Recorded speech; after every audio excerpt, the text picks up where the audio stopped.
All right. Hello, everybody. Welcome to More Than Just Bacon. This is your host, Patrick Ryan. Oh. Had a little extra dairy today, so I'm a little bit phlegmy. So I'm wondering how loud this music is. If it's too loud, please let me know in the comments, in the chat, as it were. So tonight, I'm supposed to have a guest. His name is Manny. And,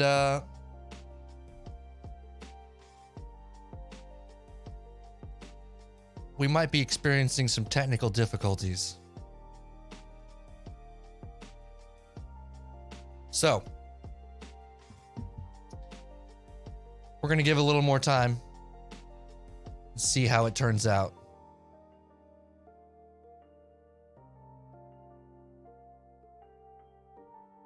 Sorry, my parents are texting me. If I seem a little distracted. So, well, I think perhaps turn this music down just a little bit so it's not so loud in my headphones. So I've been using Stream Beats for the music that you hear underneath. And there's a cool little widget that I can put on, and let's see if it works. When I was testing it earlier, it didn't seem to be updating. It seemed to be showing what I was listening to last, not what I'm listening to now. Let's see if it works. This should be a song called Aquamorena by Harris Heller. Stream Beats, obviously. So let's see. Let's pull up the widget, see if it works.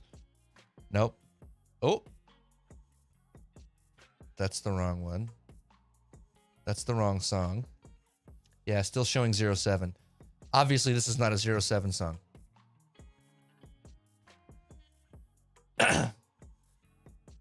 So, let's see.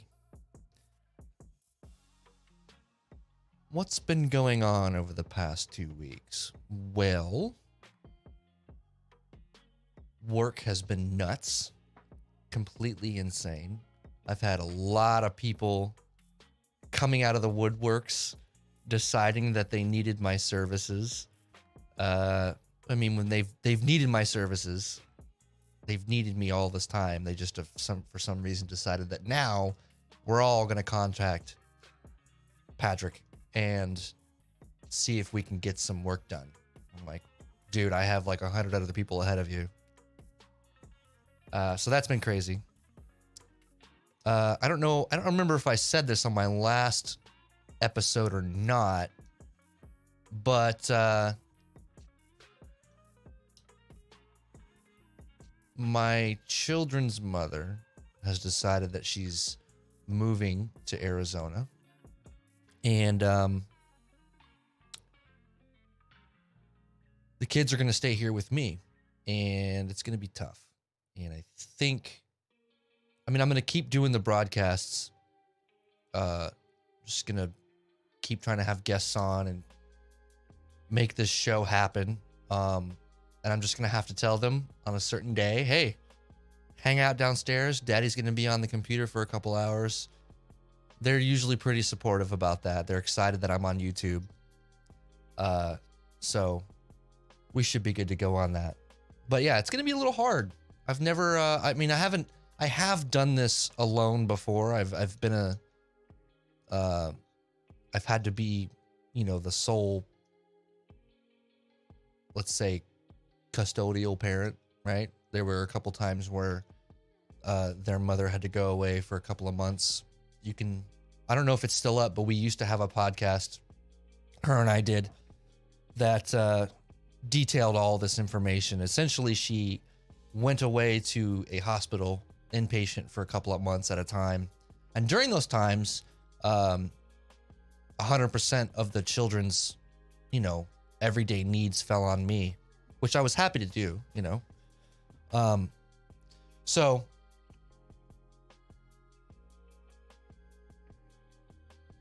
looks like Manny's texting me right now. He says, I don't even think I have Skype on this computer. He's looking now. Anyway, I've had to do this before for, I think the last time I did it on my own was 3 months, total-ish, somewhere in that ballpark. I could do it. And my job now is better than it was the last time I had to be with the kids 100% of the time on my own. This one's way better. My current job is way more flexible in that sense. So that's good. That's going to help a lot. Let me just respond to Manny real quick.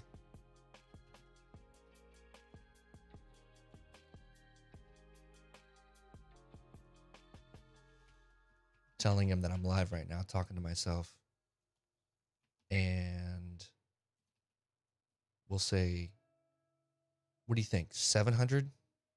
7,000? 894 viewers, we'll say. We'll say 894. That sounds like a legit thing.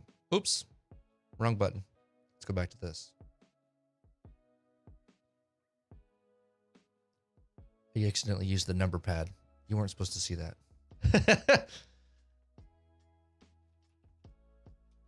Viewers. 894 viewers. We'll see what he says. Anyway, as we wait for Manny to figure his life out, I guess I can talk him up a little bit. So I know Manny from my time in college. We actually didn't go to the same school.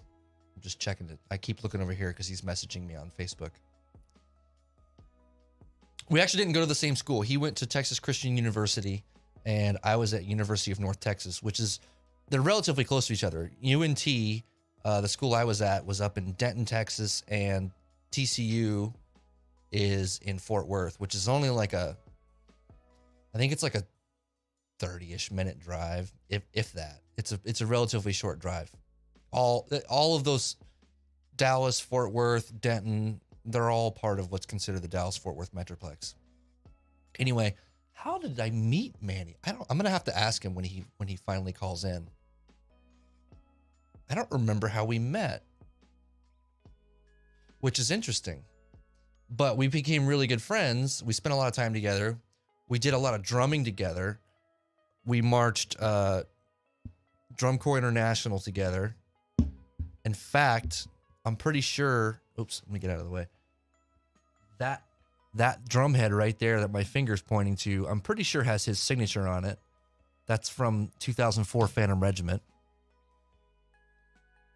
This is when we marched together.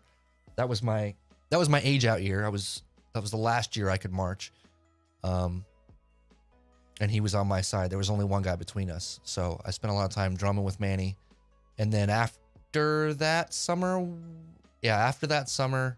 I don't know. He and I just hung out a bunch, and we ended up teaching together at a high school, and we wrote a lot of music together, and yeah, it was just a good time. I recorded his salsa band once upon a time. It was pretty neat. Good times. Manny's a good dude, and now he's living the dream. I'm pretty sure he's doing nothing but music stuff for a living. He's got a wife and 2 kids now. So I'm interested to see what's going on. How is he? Does he feel like he's living the dream, or has it become like a burden to him? Right? Like the dream for all of us was to play music and live and breathe music for the rest of our lives and make a living off of music. So I'm interested to see, especially now that he has a wife and 2 kids, how he's hanging with that. You know how when you're like texting somebody on Facebook or something and you get those 3 dots and they're jumping up and down, it says that they're typing. It kind of just implies that they're typing. That's what it's showing me right now. But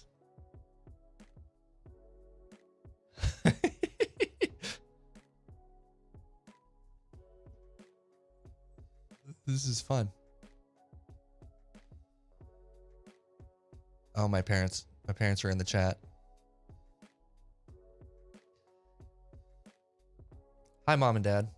We're waiting for Manny.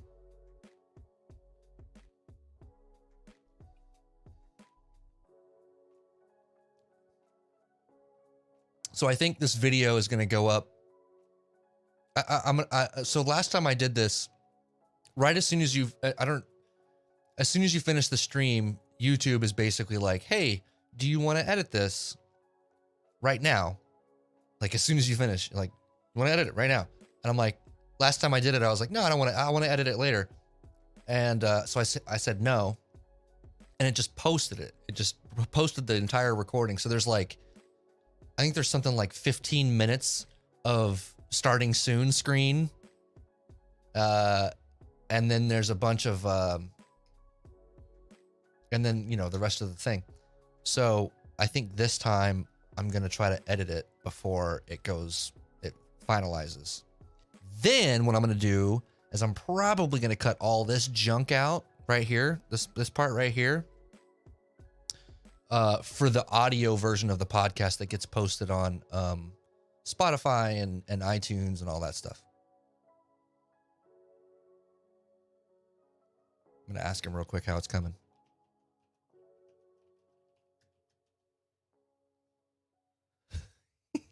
What is he doing?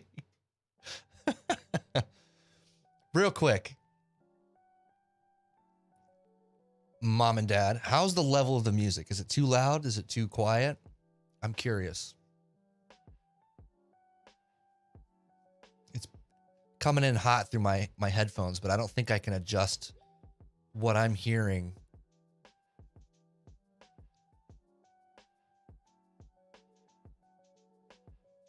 He says, what the fuck? It's asking me a million questions to sign in. I know, man. I got you. I'm waiting. We're going to be fine. I'm going to type LOL. This is just a giant experiment, in case you guys didn't know.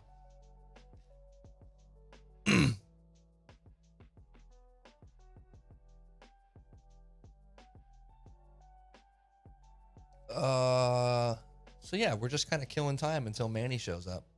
He's working on it. He's working on it, ladies and gentlemen. All 10,000 of my viewers.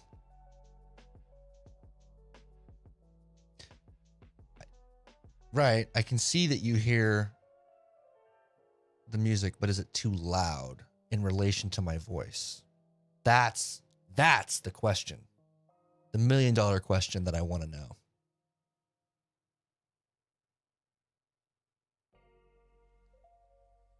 It's me talking to my mom again. Any minute now, I can feel it. Manny's going to answer all the questions, jump through all the hoops, sign into the Skype. He's going to give us a call. And then we're going to switch over to our lovely guest screen. And the podcast shall start. That was terrible. I'll never do that again. No, I lied. I can't guarantee that. I'll probably do that again at some point. Maybe not tonight, but at some point.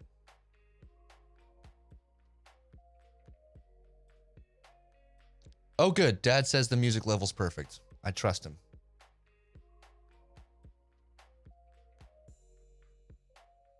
I'm pretty sure you guys are the only viewers right now. Oh, no. It says we've got 3. Rockin'. Hello, other people. If you want to chime in right now, now's the time. I'm probably at some point going to open up the chat later, once we've talked to Manny for a little bit, and see if anybody's in the chat, if they have any questions or anything like that for me or Manny. That'll be later on.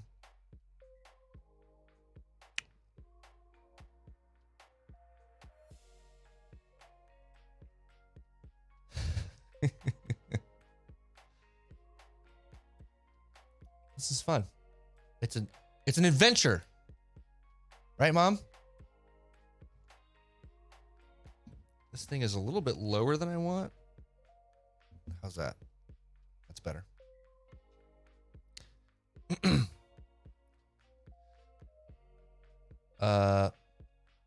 Free plug for Harris Heller, right? This is Stream Beats.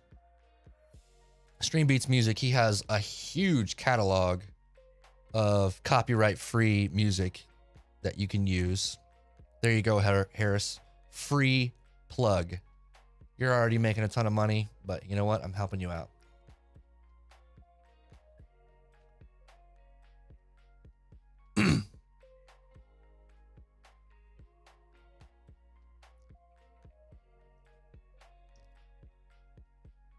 I can feel it. I can feel it.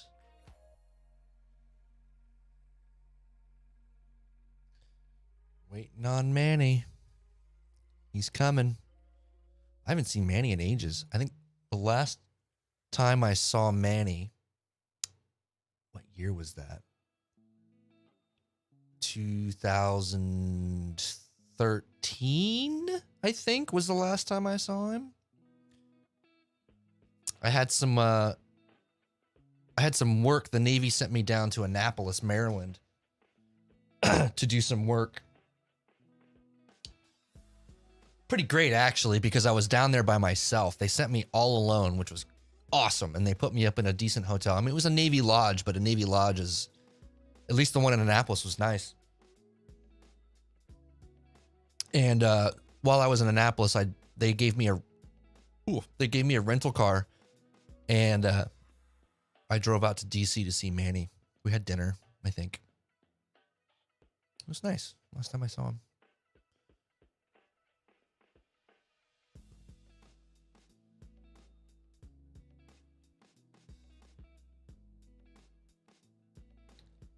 I mean, honestly, it's not that bad waiting for Manny to show up. Like I said, this if I can swing it, I'm gonna try to edit this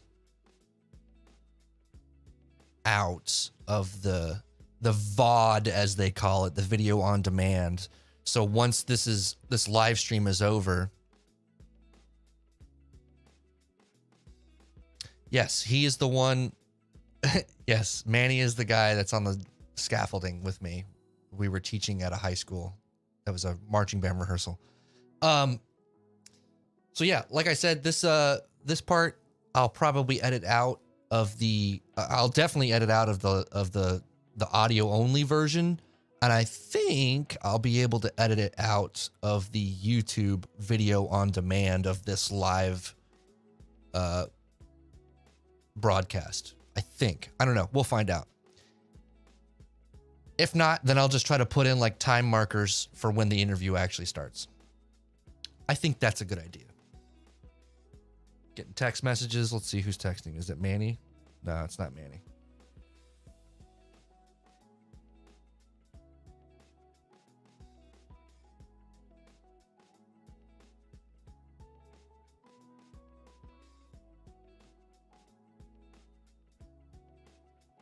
It's my parents. Just, you're in the chat. You don't have to text me.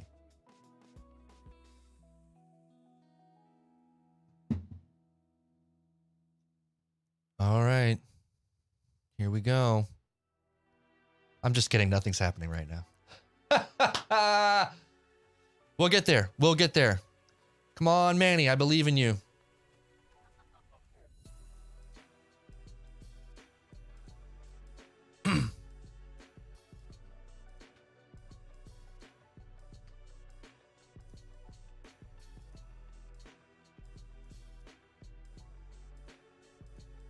I believe in you, Manny.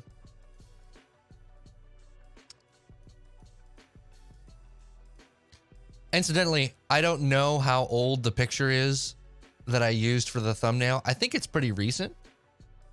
I was scouring his Facebook today to find a decent picture.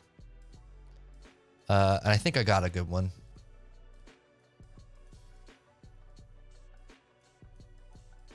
Come on.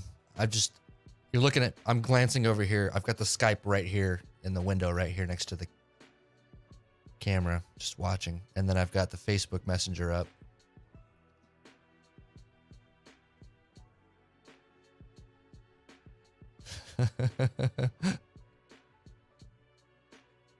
This is gonna be fun. Whoever's watching, aside from my parents, I think you're gonna enjoy it.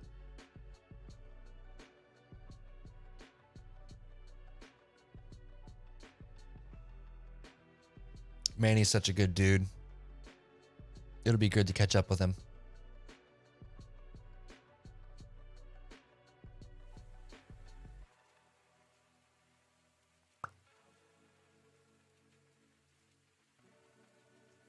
Waiting. Ooh, apparently I'm on the big screen in my dad's office. Cheers.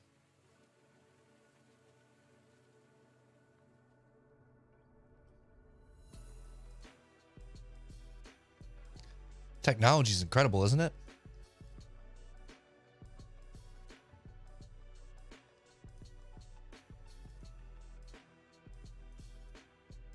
How about this song? A little bit of trumpet. You hear that?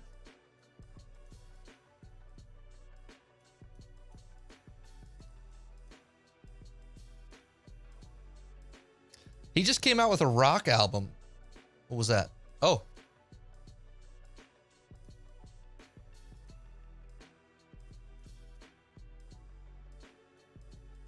Says it's searching for me, but there's no results.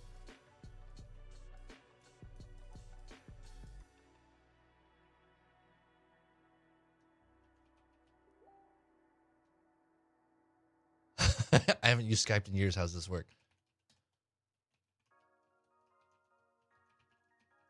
I'm asking him what the email associated with his is.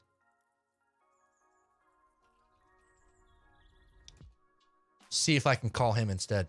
So bear with me. Once we get him on, I'm going to have to probably resize. You're going to see me switch over to the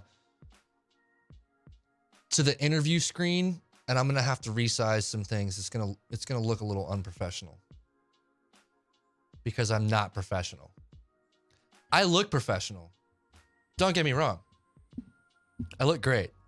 I got a professional beard. Let's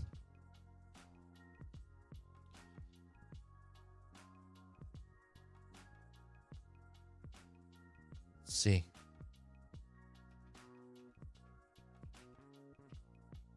I'm trying to find him.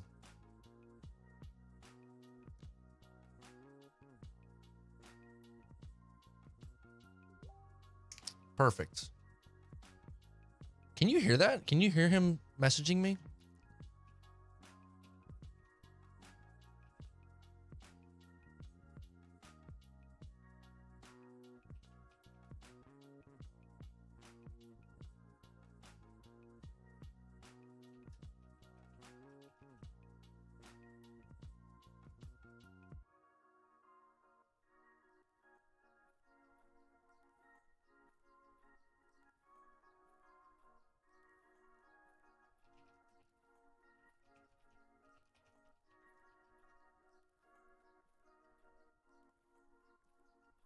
Fingers crossed I found the right one. Fingers crossed.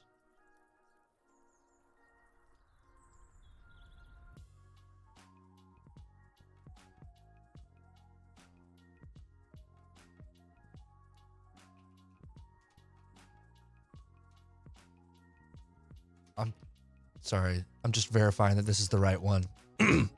Hang in there, chat. We're going to do it. I promise.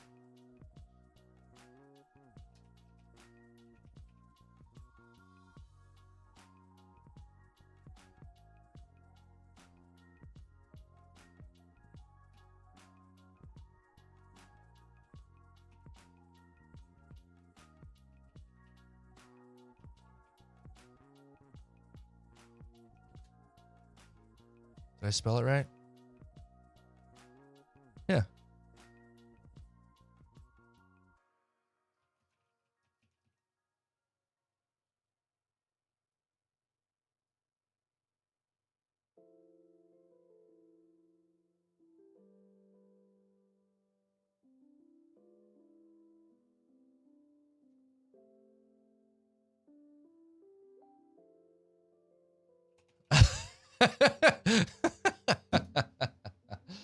Oh no.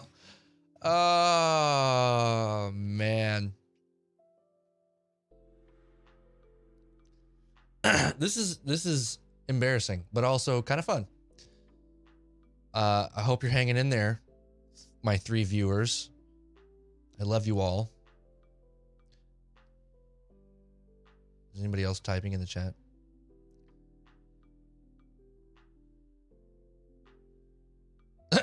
Mom says we did leaves today. That's how we know we are more than just bacon. I don't know. I don't know if that counts. You did yard work. Is it feeding your soul? I guess so, right? Like if it feeds your soul and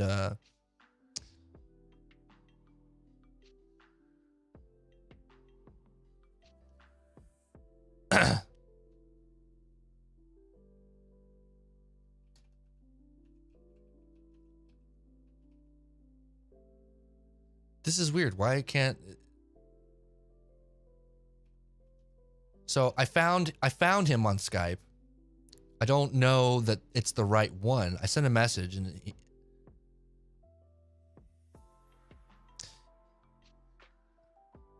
it's telling me that he's in London, Great Britain, which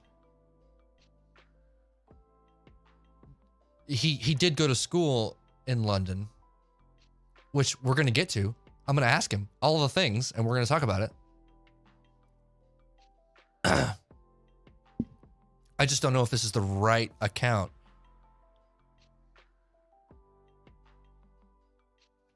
I'm going to say bollocks.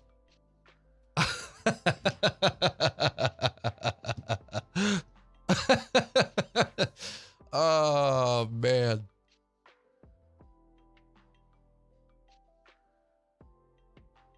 Let's see. Let's try this. My profile. Other ways people can find me. Oh.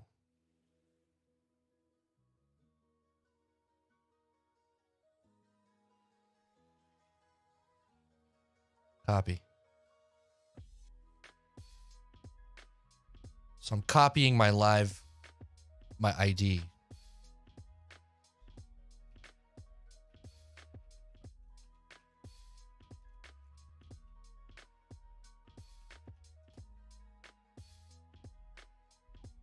Hopefully he can copy and paste my live ID and find me.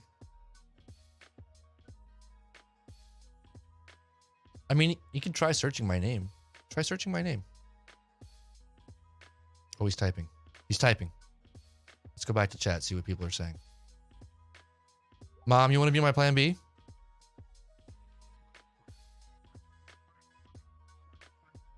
The live ID.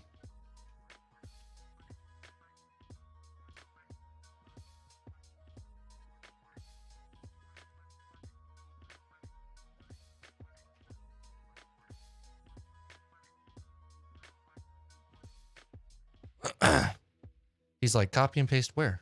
The URL? No. Into the Skype search. Paste into the Skype search. I don't remember him being this technologically inept. I'm gonna give him shit about this when he finally calls. I'm gonna give him a lot of shit.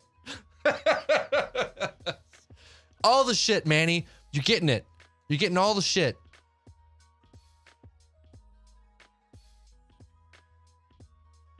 All of it.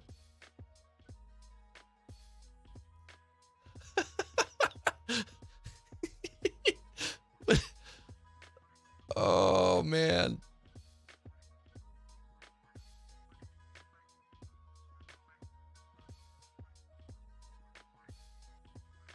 This is ridiculous. Why is this so difficult? Why? I'm curious. Do I still have Manny's phone number? I don't remember if I have Manny's phone number. I haven't had to call him or text him. I just use Facebook. Where are my contacts? There we go. Contacts. I'm sure it's in here somewhere. Oh, I do have his email. All right, let's try this. I'm curious to see if his phone number works. He might have turned it off to the... Don't use the number pad, otherwise it's going to switch, right?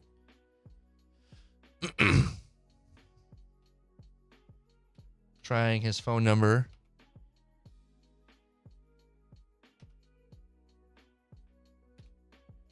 He might have gotten a new number. I don't know. I haven't... Yeah,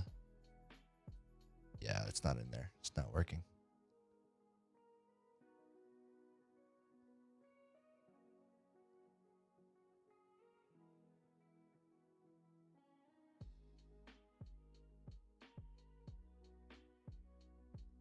I don't even know if he has the same phone number as he did when I was spending so much time with him. He doesn't live in Dallas anymore, or Fort Worth. But I don't live in Dallas anymore, and I still have a Texas number. So, just because I'm a nerd. My profile pic is bacon. I just told him that.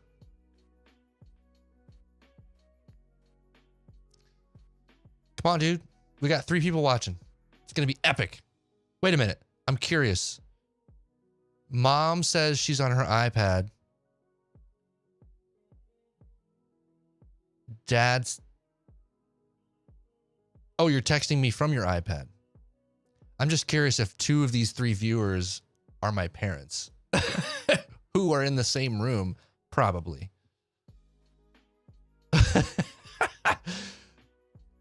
Feel free to speak up. If you're not my parents, I'm curious as to who you are. You don't have to... If you want, I won't tell the world who you are or how I know you, if I know you. If you're trying to be somewhat anonymous, but I am curious.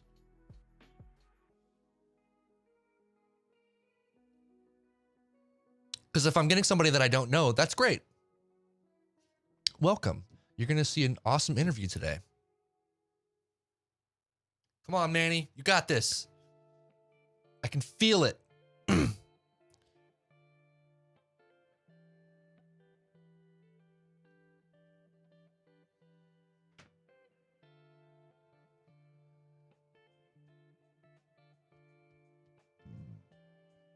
This is borderline painful.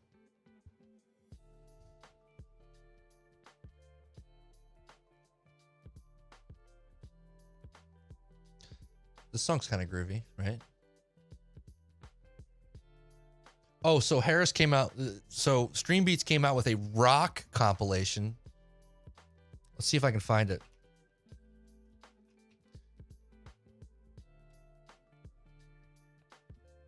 Playlists.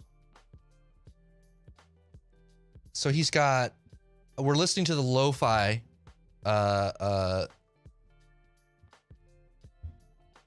We're currently listening to the lo-fi one.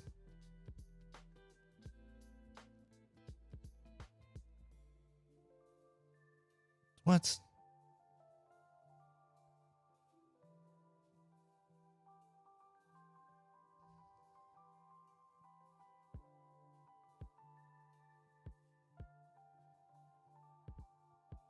Weird.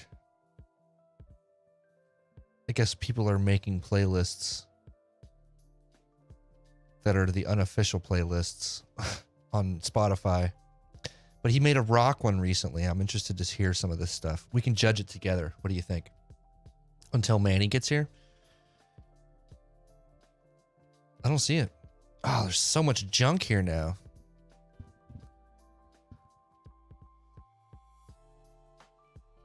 You know what? We're going to look up. Try it with no space. Oh, there it is. Stream Beats Rock. Let's y'all ready? Here we go. We're going to switch over to Stream Beats Rock. We're going to judge it together. See, I don't like it already. Well, I don't. It's not that I don't like it, but it's got words in it. got somebody singing. I think that's his audio engineer. No. Guarantee they're not real drums. Maybe they are. Yeah, I'm not into this, Harris. Is this Japanese? Are you speaking Japanese right now?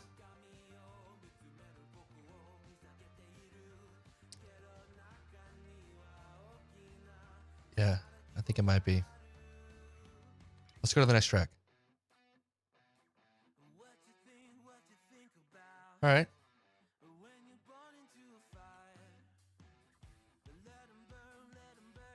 All right.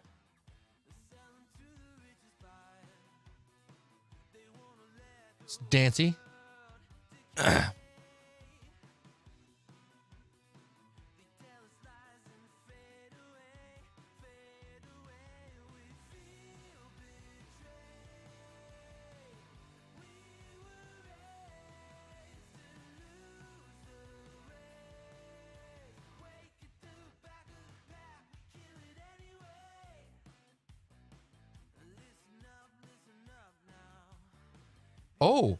Oh, wait a minute.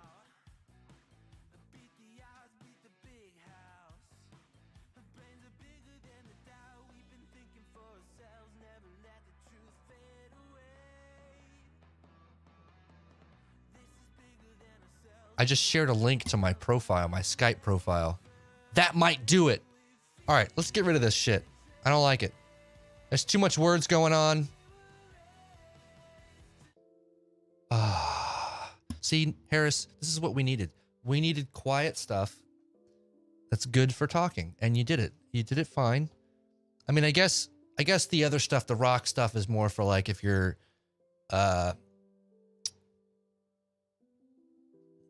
doing like gaming, which I'm not doing. I'm not doing gaming. I'm probably gonna turn the music off once Manny calls in. I just literally sent him a hyperlink of my profile. This should work. If it doesn't work, I don't know what's happening. To be fair, maybe it's unfair. I don't know. Maybe it's completely unfair. I wanted to do an operational test. But for whatever reason, he wasn't getting my messages or was ignoring me. I'm going to give him all kinds of shit. It's going to be great. You guys are going to love it. Let's go back and see what's happening in the chat. Oh, more happening in the chat. Mom says, yes. Cool. So there's a delay, just so you know. There's a massive delay. It's like a 10, 15 second delay. So if I'm not, maybe I'll just have to get better at watching the chat. She says yes. Yes to what? Dad is on his big screen. I'm on my iPad. So 2 of the 3,000 viewers are 3,000. Yeah. 2 of the 3 viewers. Great. There's a third though. Who's the third one? I want to know. Come on, Manny. I just gave you a link, bro. It can't get any easier. We're going to do it. I've almost killed this pint already. I thought we'd be deep into awesome conversation by now. It's okay. I've got more.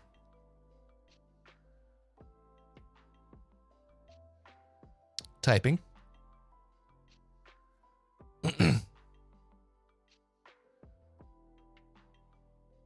Watch, it'll be something stupid on my end, right? Like I'm not discoverable or I've got my shit locked out. That'd be dumb, right? Typing. Says there was no answer, but I'm not even convinced that I'm signed in properly. What?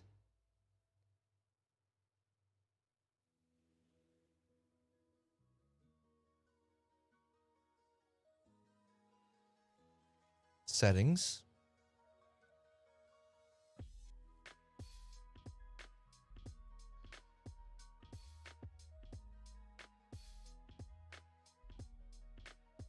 General.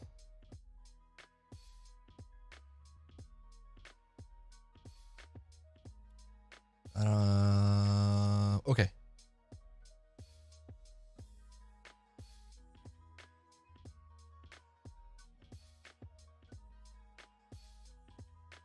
Yeah, only allow Skype calls from contacts to ring on this device? No.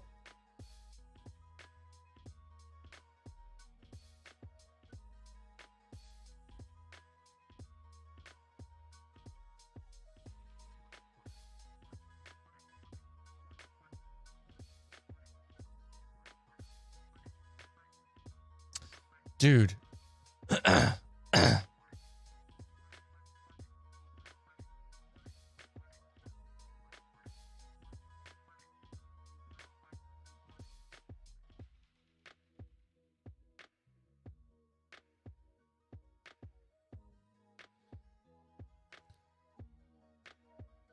I'm going to ask him if he can view his profile.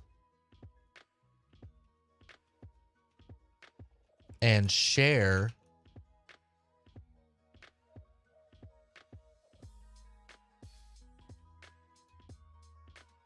his live dot sid or whatever thing.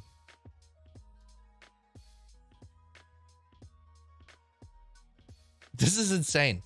This is insane. Am I learning a lesson right now? Maybe. Operational tests are always a good thing. But it's Skype. It should fucking work, right? Like, I should be able to just give him my email and there you go. He said he tried calling, but there was no answer.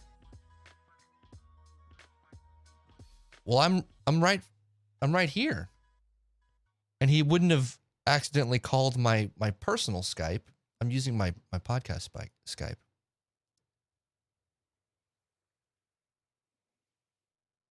For this. I don't see why it wouldn't have.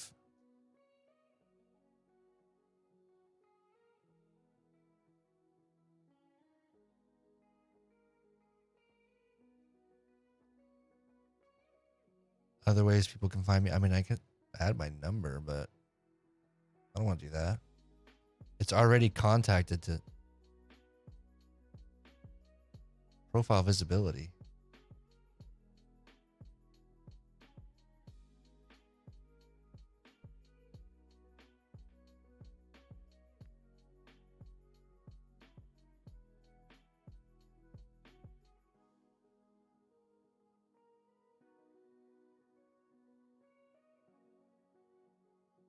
So this one.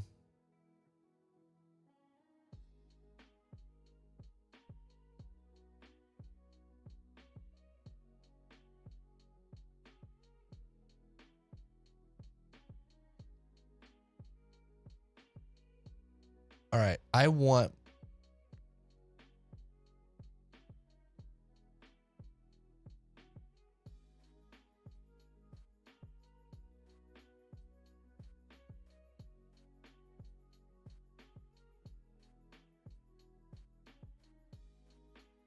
What can so I'm on Skype's help page right now. What can everyone see? Everyone can see your Skype name, your Skype display name, your city, state, and country. Your profile picture if you've added one. All right. I'll tell him to search for my name.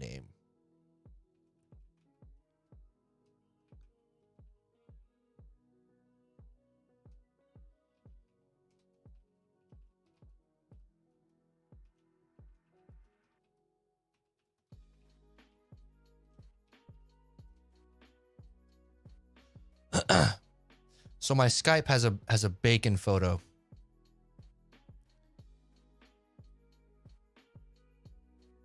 Bacon in the shape of the greater than symbol. I just want to say thank you to mom and dad and my third viewer, whoever you are. Oh!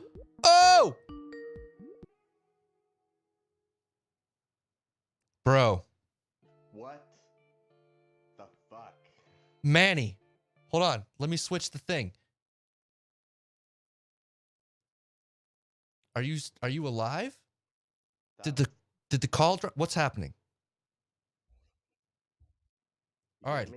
Yeah, I'm getting you. Hold on. Let me hold on. Let me fix the thing real quick. I gotta fix it. I gotta make sure that you're on here. Who the fuck? This one?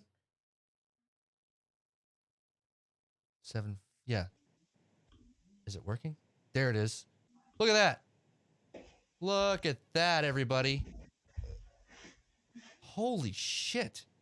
That was a fucking I have like 5 Skype accounts now. Why do you have 5? Because I don't know. I had to keep on trying to sign up so that I could get in. Like I had one, but I couldn't log in. Oh, you made And I was 5 of them right now? I made like 2 of them right now. Jesus. Yeah. Just to get here, man. Just to get here. I fucking appreciate it. Fucking Skype. Dude, I was trying to like log in to the first one I had, and I was like, I can't remember my fucking password for this shit. So I was like, recover my password, and it wanted to send it to like a TCU email account. I haven't had a TCU email account in fucking almost 20 years or something. So I think so the one that I looked up your name. I just looked at your name. I was like, I typed in Manny Arciniega. Right. And it told me that you were in London, and I was like, oh yeah, he probably set up a Skype account because you had to audition via Skype. Right. And that's why it's probably a TCU email address. Right. But I've used Skype since then. But the last time I used it was like seriously like 4 or 5 years ago. Am I old? Am I antiquated? Should I be using something else? I don't know, because it looks great. Like fucking, you look good, man. Yeah, well, I mean, I'm Picture using a looks legit good. camera. Everything sounds good. Like I know how all this shit works. It's just you got some nice headphones there. Well, thank you, man. Thank you. DT770s, like a champion. Look at that. Those are some sexy motherfuckers. Ears are comfortable. I'm getting no fucking boosts in any frequencies. Dude, you know, nice and neutral. I think I might invest in some. Wait, it fucking Dude. The fucking thing messed up. Here we go. Fix it. I'll fix it again. I got another pair of these motherfuckers that are open back. So whenever I like have to do some shit, but like hear, you know what I mean? Like hear like acoustic. Yeah, open back, dude, all the way. Sorry, if you could see the feed right now, it's like your window keeps resizing, and I don't know why. Oh. I'm an amateur. I'm definitely not a professional. I know you look pretty professional. Thanks, man. You look good. I'm using like a 10-year-old DSLR as a webcam.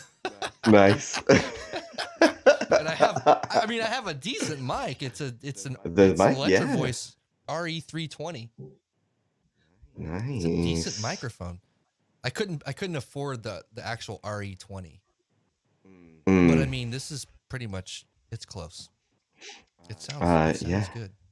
It sounds good. Fuck, dude. I'm digging it. I was just telling the chat because there are 3 people in chat right now, 2 of which are my parents. I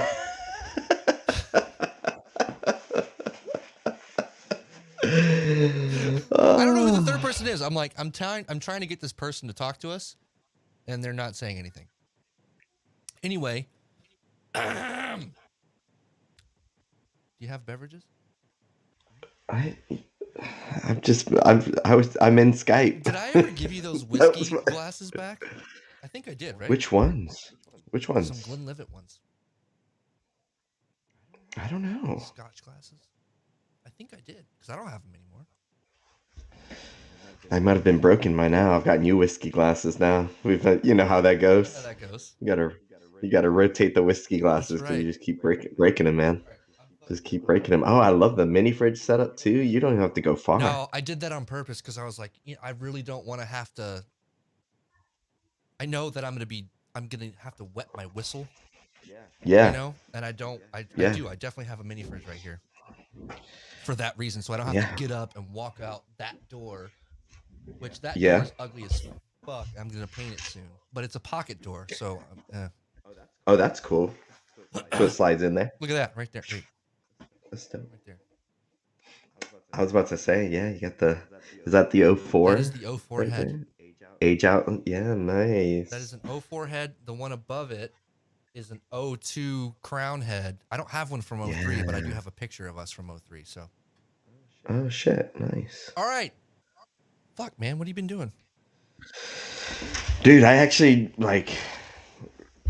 well, like right before I was trying to create 5 Skype accounts to get on here. I'm sorry, it's such a I pain was in like, the shit, ass. what time is it? Well, I mean, it's my own damn fault because I should have just fucking remembered what my goddamn password was in the first place, number one. And number two, I should have thought about having Skype because I have my like desktop. We're actually down in Virginia right now. We're not up at our place at Silver Spring. Right. I think I saw that on Facebook. You were talking about how you guys have like 2 houses, but you have their second house is like shared with some other folks, right? Yeah. We basically bought into a place with a group of people, one of which is like my best friend from growing up, but down in Texas. Yeah. Like, and they happen to we be in the grew up same down the area, street. or what? They live in DC. Yeah, actually, because it was like right after I went to the UK. I met my now wife out there, but she's from North Carolina. Right. So we popped back. I was in Texas for a couple months trying to figure out what was going to happen. She was in North Carolina for a couple months, and then we decided, we wanted to give our relationship a shot, and we'd already kind of became friends. We all knew everything about each other anyway, so we were like, well, fuck it. The only way we're going to figure out if this works is if we just move straight in with each other. Dude, and figure out if we can like live with each other. I totally forgot that you guys met overseas. I totally forgot that. Yeah. We were great friends for like 2 years or something. Like, we did everything together, Yeah. Like all that shit you're supposed to do when you like date somebody, which is like, stay up late and to do bullshit or go grocery shopping or like any of this, go see different things and whatever. Like what we used just to hung do. out all the time. We used to do that shit. Like what we used to do. We did, dude. We did. I was thinking about that the other day, man. Just like, remember that place that you had in like Las Colinas, the apartment or whatever? That place was the shit. I could not afford that place. That place was the shit, man. Yeah, but it was fun to hang out there while we could. We wrote some beats in that place, man. We wrote some beats in that place, man. I just remember like hanging out in that place, drinking coffee and smoking those fucking like Camel Red cigarettes that look like they came from the Soviet Union or some shit like that. You remember? Just like hanging out and scraping together food at the grocery store and just like, yeah. That was like the most fun time. And I was living there when I recorded Mambo Machine. Remember that? I listened to that the other day. It actually came out somewhat decent. I actually thought about like remixing it. Yeah. Because I was like, I've got all the stems. I've got all the originals. I fucking used a track from that for a video that I did the other day. Did you really? Yeah, because I remember it was like for, one of the things, I'm sure we'll talk about all this at some point in time, but one of the things I've been doing over the pandemic with no music and all sorts of shit is I got into like video editing for a nonprofit organization that works for with like elderly citizens and stuff with mentally degenerative diseases and stuff. Cool. And they pivoted online, and because I'm like one of the youngest people that works there, and I know how to use a computer, they're like, hey, like, can you make some videos? I was like, I've made one video in my life, I can do this. And they're like, this is great. You want to do all our videos? Like, sure, this would be great. But they were doing one where the teaching artist, she was a movement artist, she was doing some shit, and she was doing some movements to Fly Me to the Moon. And it was like the Sinatra version. And then I was like, oh, I want to get that track to like do like, the credits roll and like it heads out to the final intro or final logos and stuff. And I was like, I need to use that track. I need the clean audio so I can just use the track without her talking. And then I thought, no, I've got the fucking perfect Fly Me to the Moon track. And I dug through yeah, dude, I dug through a hard drive and figured out where it was. And I was like, and I grabbed it and like put it on, just put the snippet on there, where they sing the hook and like a little bit of the intro, and it worked perfectly. I was like, this is so fucking great. Yeah, man. Dude, I listened to it the other day. I was like, man, like a week, 2 weeks ago. I don't remember when it was, but I was like, man, because I found my old hard drive. Look at this motherfucker. Look at this thing. This. Yes, exactly. That's how mine was too. It's a gray one. Is that what brand is that? Western Digital. I got a Lacy one. This is the old school fucking. This is the one I had. This is the one I brought to the studio. Yeah, dope. It needs a power. I still have my same one too. It needs a power. It needs an external power. Mine does too. I had to run it underneath. It was great. I had to go in there. It was hooked up with an old FireWire cable. I had to go find like a different cable to hook it up to USB. Yeah, and your Mac has like one fucking plug, doesn't it? Yeah. Yeah, wow. can't all be winners. All right. Fuck. All right. So, but yeah, dude. I need to know, man. What do you? Okay. Last time I saw you, I had come to DC because I was in Annapolis working. That's right. That was the last time I saw you. That's right. That was, and we were living in the basement at that time. Yeah, you guys were in the basement. In our little basement. Yeah. Yeah. That was a while ago, man. Dude, you got gray hair. You're old as fuck. I am old as fuck, man. But you know what? Your hair is glorious. Like, thank you. Fuck. I had to grow a beard because I'm compensating. Look at this. Yeah, man. You just go straight and clean with it now. Huh? Yeah. I just shave it because I'm like, it actually started. It started fucking thinning when I was like 23, 24. Mm. All right. Oh shit! Did I lose you? My connection is so shit out here. Yeah, you're frozen for sure. But it's a good frozen picture. That's good. You're smiling. You look like you're having a great time. I'll get a boost soon. I'll get a connection boost. So this is what I want to know. Yeah. You're busy as shit. Okay, so before the pandemic thing was going on, you were teaching, right? I gotta assume that you were arranging too. Yeah, I mean, yes, and so it's it all comes in like waves. Right before the pandemic, I was actually like cutting down.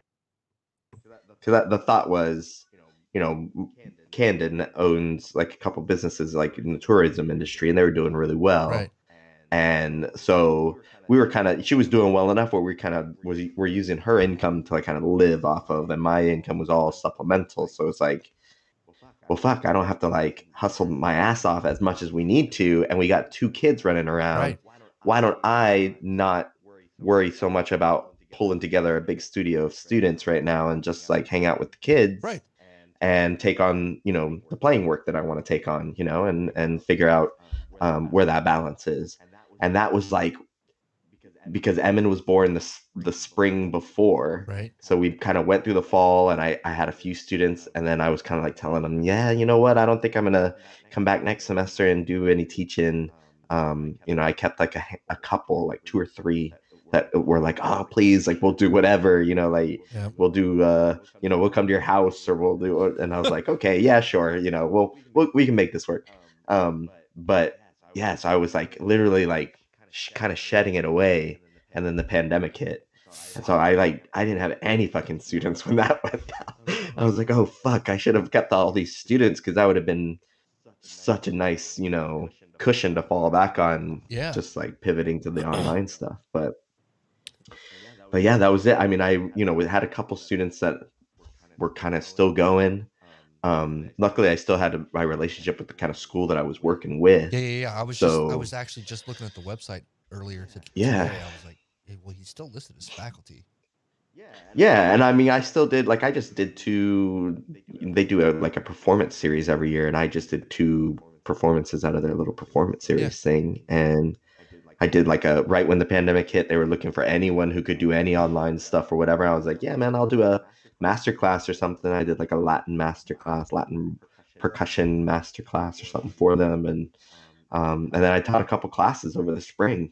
But then they were kind of pivoting to summer stuff, and they didn't really know what they wanted to do, and I was like not really interested in getting more students. And at the time, we were kind of on unemployment, but still had some savings and trying to figure out what we were going to do. But I kind of budgeted to where kind of taking advantage of like some grants and some other things like mortgage forbearance and all these things that we could take advantage of being in the position we were. Yep.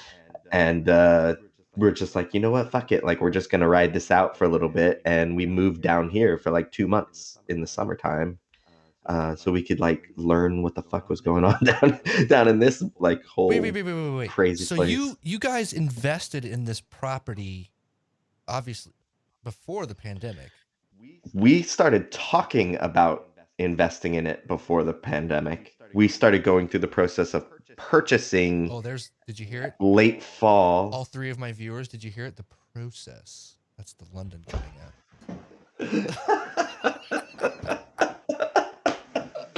You motherfucker. You know I'm gonna give you shit. That's what I do. Good. That's what you're supposed to do. Right. So, but yeah, we started going through that end of the fall into the new year of 2020, and actually we're like wait. So into the fall, finishing up. Into the fall 19 into the new year 2020. Yep. Oh, so right when the shit was about to hit the fan, you were closing on this house. We were figuring out what we needed to do to make it happen and to close, and then we didn't actually physically close until after the pandemic happened. We signed the papers in masks, socially distanced outside with like the lawyer, like at separate tables and stuff. Like what? We have a picture of all of us like with our thumbs up, like separated, distanced outside in masks, because we like signed the papers at the end of March 2020 and basically got the keys to this place like early April. Then to come down here like early April and see stuff. So like at the time when we were signing these papers, we were like, what the fuck are we doing? This is stupid. So what, like we don't, what was the goal? I mean? What's the goal? What are you guys doing? Is it like the goal was you starting the only really goal of it. Yeah, exactly. The only really goal of it was there's a cool old house here, a big house that's unfinished. And so the goal is to finish the house and add more rooms so that everyone has loads of places to stay and sleep, and a place that we can escape the city and be out kind of in the middle of nowhere and have some time to do whatever the fuck we want to do. And there's like an old 19th century grist mill on the property that's like been used up until the 1980s. What? So like it still has all the rollers, it still has everything. Like if we like could sink $1 million into it, we could have that shit running and grinding flour, but we're not gonna do that shit. Right now it's just an awesome fucking place that like Camden, being the history nut she is, has been researching everything having to do with her family history, this family history that built this place, and the history of the area. She's like putting it up on the registry, of National Historic Places to try and figure out if we can like get some extra kind of grant money and stuff like that. But just you got to be careful because they're going to start telling you what kind of doorknobs you can get. That's the shit, right? Yeah. But yeah, and then like also the person who bought it, so they've had basically the entire owner since this place has been built has been in one family, except for the owner that just had it before us. So the guy before him, who's still alive, by the way, he's in his fucking 90s. We met him. He came around and hung out at the place.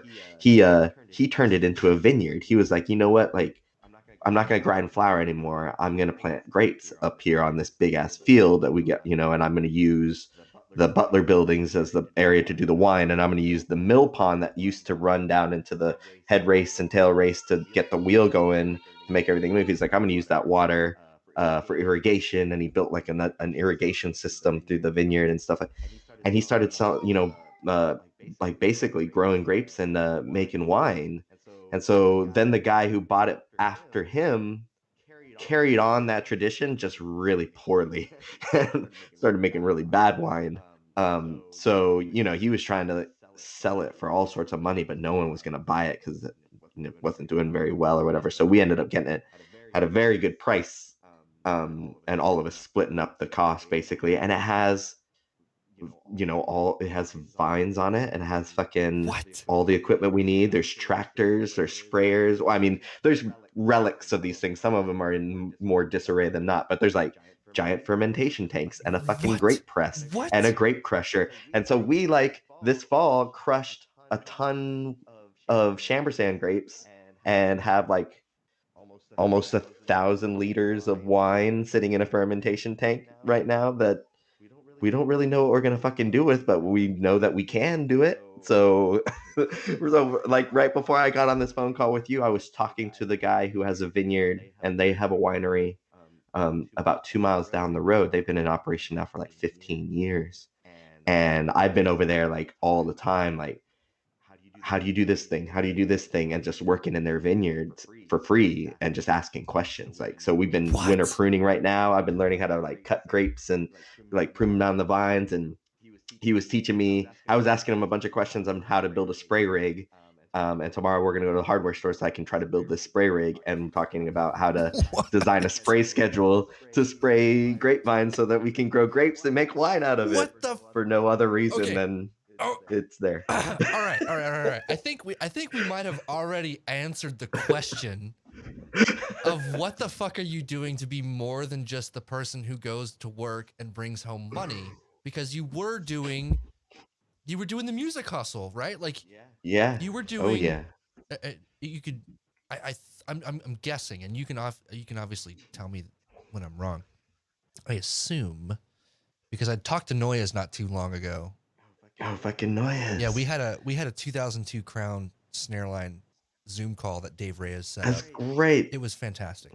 Dude, we had an 05 Regiment snare call that Dennis set up, and that was fucking awesome. I'm trying to get an 03 one done, but that 03 one would be, especially with the. Did you hear about the Regiment's show? Announcement for right? It's gotta happen. I reposted that, and I was like, I don't know how I feel about this right now. I mean, you know what? I've never been rebooted before. Oh, my mom's in the chat. She says she'll buy your wine. All right. Well, we'll send it to her for free first to see if she wants to stand by that statement. But I'm putting her on the list as trial participant. Just make sure your health insurance is good before you fucking. Okay, Mom? It's good. It's fermented. It's fermented. It's good. Alcohol will take care of any of the stuff. You can't really. It's gonna be fine. I've been doing the research. You can't really get in too much trouble with wine. Is it organic though? That's my question. So, Virginia is tricky because basically Virginia is the worst place to grow grapes, basically, because every sort of fungus and pest lives in Virginia and wants to eat all the grapes or destroy all the vines. So you actually have to. There's only, I think, 1 or maybe 2 vineyards in the entire state that are certified organic. And they only grow hybrid varietals that they really, really baby and take care of. So we would like to, our ultimate goal, we are very much fans of the biodynamic, organic wine scene, and especially producers of what quote unquote natural wines are, where it's low intervention stuff. They don't add extra sulfites. They don't do filtration. They just basically put the grapes in the barrel, let the native yeast attack it, do its thing, and do very little to it and put it in a bottle and say, that's fucking wine. That's how they did it back in the day. It's how we're going to do it now. And it's some of my favorite wine to drink. So we're definitely going down that route. We're just trying to figure out how we can do it with as little spraying as possible.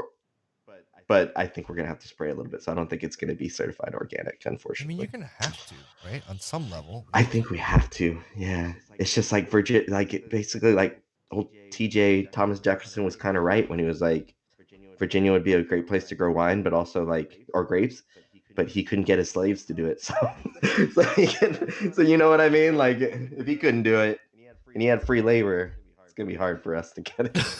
Although. Wait. Okay, sorry. I'm going to back up. My dad says, if you can't make wine, make jelly. So, all right. So you were presumably you were teaching, right? Yeah. You were playing gigs. You had done an album at least with your band, your rock band, your epic rock band. That was a country folk band. That's what I said, rock band. Where you had a suitcase for a bass drum. Yeah. And I wanted to smack you because it was so hipster. I couldn't stand it. It was so nice. That was the easiest load in and load out ever. I was I don't blame him, actually. It was, no, dude. I put everything in the motherfucker. Yes. Yeah. That was how I designed it. I was if it doesn't fit in there and I can't make it work, it's not going to be on the drum. It had a nice tweed on it, didn't it? It was, my landlord from the basement gave it to me. Yo, it sounded great. It sounded good. They put a bike on that thing and it would bump. Yeah, man, I'm telling you. It would really bump. I played there's this place outside of National Park, the baseball stadium. They do like outdoor concerts, and they call it the bullpen. It's like before the game, pre-game stuff, and then after the game, they keep it open for all the baseball, fans to go and keep drinking and have. They always have live music. I played the Suitcase Kit there one time, and they mic'd it up, and that shit filled out the whole. It was this tiny little drum kit in the middle of the stage, and it was like everybody's boom, like, boom. Yeah, right. Where did that? Oh, so funny. Is that coming from? All right, so and then I was the first one unloaded at the end of that gig. So you were teaching, you were playing in the rock band, you had were you writing at all? I've been doing. I brought up Noyes. I was like, well, I know the last. I mean, not this past time I talked to him, I didn't ask him, but the time before that, which was like 10 years ago, he said that you had written his. I think you had written his pit book for him. Yeah, I did a couple for him. And then I did some for Jimmy too, LeBrat. Where is he at? I think he's like a real estate agent now or something like that. I think everyone's a real estate agent now, basically, in Texas. That seems to be the move. Man. Except Reyes. Reyes went into finance. He did. Yeah, recently. Yeah, which he's loving. Yeah, very recently. Yeah. Which he's loving. But you know what he told me though? He said he was still teaching lessons on like Sundays. Nice. Right? And it was enough to cover his mortgage. I was like, fucking Reyes. What the fuck am I doing with my life? Dude. That motherfucker hustles though. He really does. Dave teaches a lot. Fuck, dude, he's got enough lessons to cover his mortgage on a Sunday. So he teaches four Sundays in a row, and he's covering his mortgage. Cool, whatever. Dude, people, well, shit, man. You know how crazy they are in Texas for drums. It's true story. They want that shit ready to go. But yeah, man, yeah. Jimmy, like at one point, Jimmy was doing the stuff at Lake Highlands. Yep, that's the last part. And I wrote a couple. I remember him was Lake Highlands. Yeah, and I did a couple of his full books, like Pit and Battery. Oh shit, which was fun. Yeah, and then he reached out to me like a year or two ago. Was actually like, hey, I think he was at another place. I don't remember where, but he was like, I think I'd love for you to like do another book for me. But then I never heard back from him. And then I heard that he had kind of pivoted over to something else. Interesting. All right. Yeah, all right, but I'm not for sure. So, rein it in. Rein it fucking in. You were doing all this shit. You got married. You had the babies. Mahler. What a great fucking name, by the way. And by the way, I saw that shit coming. That was Candid, man. That was all Candid. Really? Yeah, dude. It was her idea. You know what? It's totally her idea. Now that you mention it, you probably would have named your kid like Shostakovich or something. Oh yeah, I would have gone straight for the Russians. Yo, I did. I went back in time. I pulled out that old hard drive and I listened to all the Mambo Machine stuff, and then I listened to your comp recital, which is fantastic. Oh, thanks, by dude. the way. That's fun. It still stands up. Tycho did a great job playing those piano parts. I feel like I might have heard some mistakes in there, but that shit was hard. You wrote some hard shit. Yeah, probably not on purpose either. Probably just because I didn't know what the fuck I was doing. I don't think she practiced that much either, to be honest. Nah, she was good though. She just sired the shit at the gig. Totally. She warmed up on the sticks out. Did. Yeah, exactly. That was the same one where we did the Mars Volta show with the Pascal kids, man. Yep. That was a blast. Dude, Richard, holy shit. Dude, Richard is great. He's all over the map. He's a fucking rock star. Proper rock star. He made fools of us. Nah, man, he's my shit. Like what? Had like 2 semesters worth of hanging out with him in his high school careers, and then we did his audition for North Texas, which was super fun. And then I remember his freshman year at North Texas, he called me, or he messaged me or something. But at some point, he got in touch and he was like, "Hey, I want to ask you your opinion on something." And he gave me the whole spiel about how he was, doing lessons and everything was great. And he had talked to his teachers at North Texas. And they had told him one thing, but he had gotten an opportunity to go drum down. I think it was Austin. With somewhere in Austin with some dude who was kind of blowing up. Asked him to be in the band. And it was like a paying opportunity to like go and play drums. And, all his teachers in North Texas were telling him to stay and get the paper. And he was like, what do you think I should do? And I was like, what do you want to do? It's like, I want to play drums for a living. I was like, then go play drums for a living. You don't need a piece of paper for that. 100%. And he's playing drums for a living. Dude. And he's getting the proper work experience to do it. Dude, so today he posted something on Instagram of a picture of him at Warped Tour. And it took me back. Brilliant. So when he was a high school senior, like, you know, with the emo hair and the dude, it's classic Richard. Now he doesn't wear anything that wasn't made in the 70s. Yeah, exactly. But such a good kid. So okay, so you did all this shit. I guess, is this what you're doing? You're doing the real estate thing and the wine and all that stuff to kind of keep yourself sane? No, I mean, like, real estate has nothing to do with it, really. I make bad real estate decisions. That's what I do. But I mean, like, honestly, like, right, so the real estate wasn't like it wasn't like you were trying to invest in a property to make money off the properties per se. This was just a vehicle for you to do something else, it sounds like.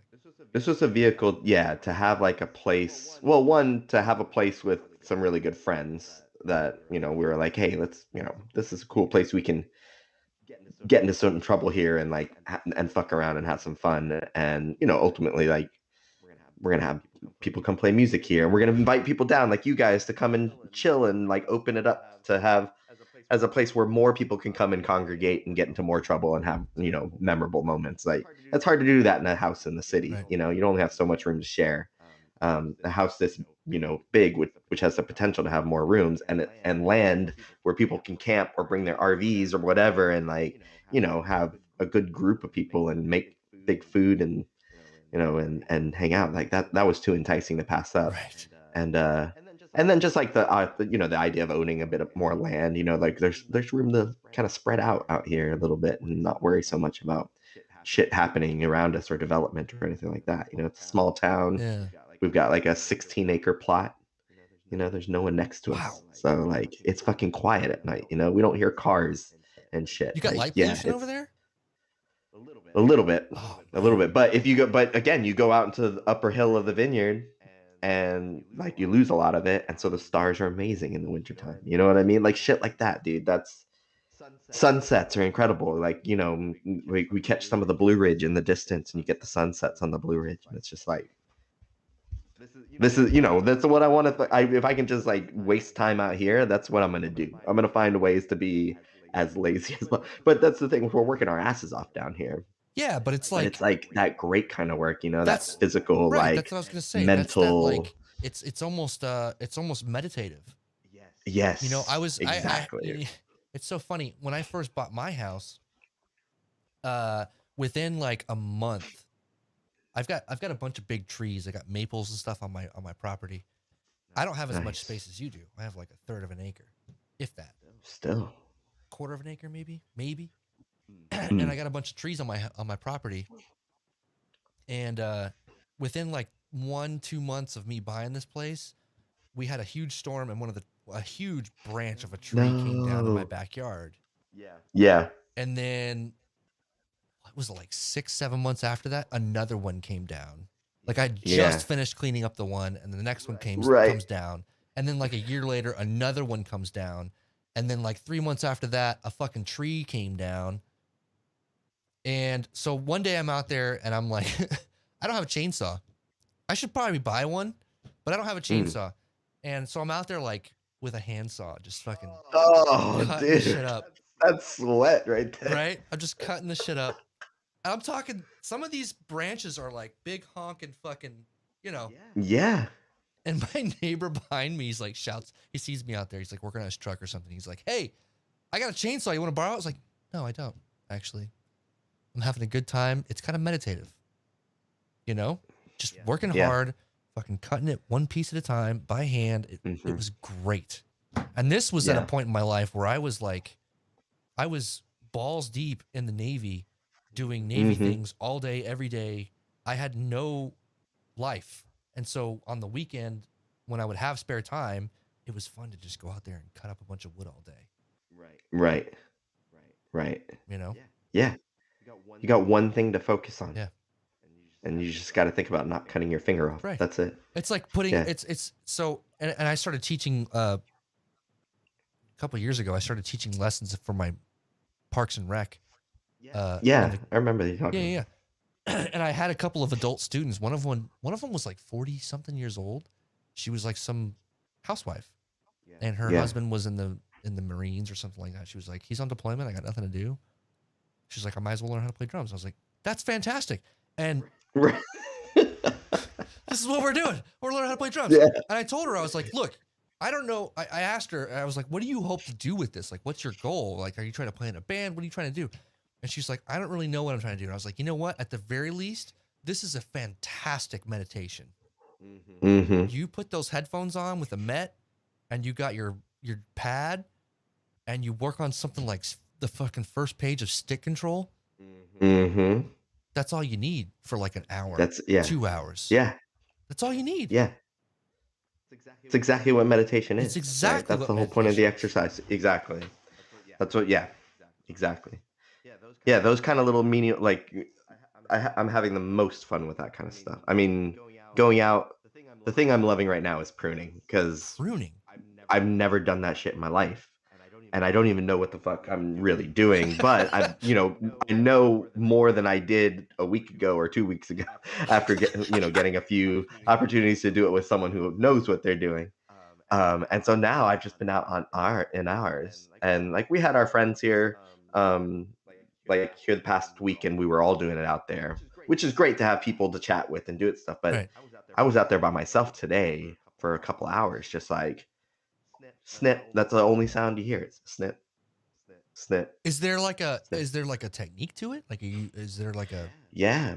There has to be. There's a whole thing. Yeah. There's there's like different stages in the cycle of growth season going on, and we are in the stage that's like coming after winter, right before the spring, where you need to cut away all the dead wood and only leave room for like the good wood, the live vine to kind of keep growing, because it's going to produce new shoots, and that's where all the grapes are going to grow from and all that shit. So you got to cut away all the other bullshit that's going to get in the way and also suck up extra energy from the vine, so you got to find all that old wood to get rid of.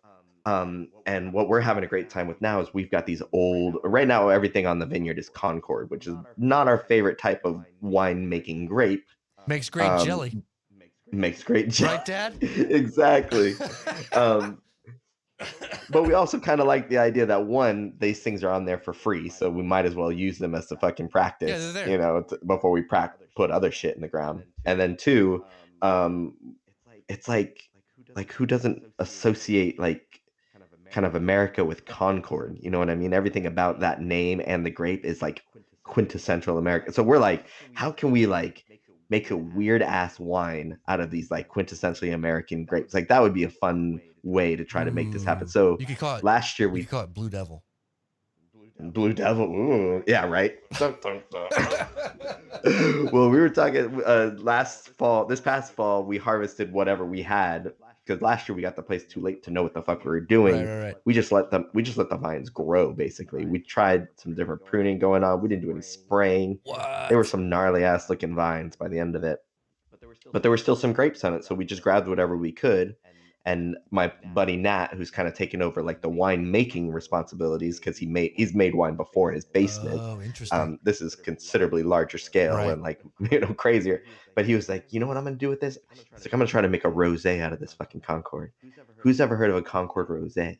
It's like, I've never fucking heard of that shit. So he's making this thing, and then he was like, I'm gonna make something else called like a piquette, which is like what they used to make in the olden days, like old school, where they would take all the grapes, smash them up, take all the juice that they wanted to, and use that for the fermentation tanks. But then they were left with all the skins and like mushed up shit called the grape must.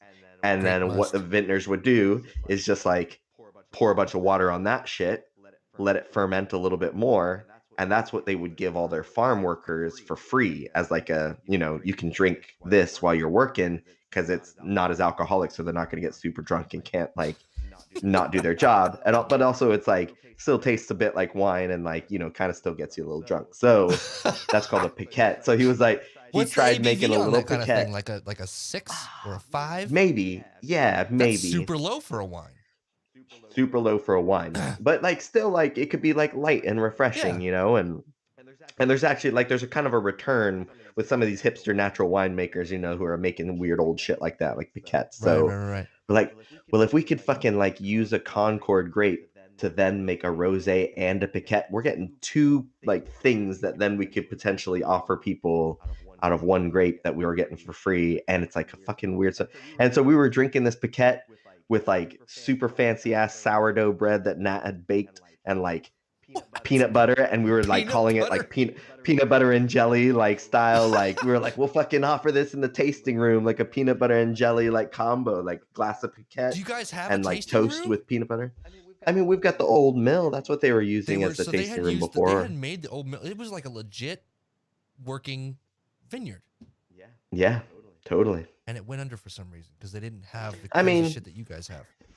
Well, it's like the dude was getting old. He didn't want to fucking, do all the work, and he just wasn't making good shit, man. It did not taste good at all. We have a bunch of it left over. I mean, whoever heard of Virginia wine?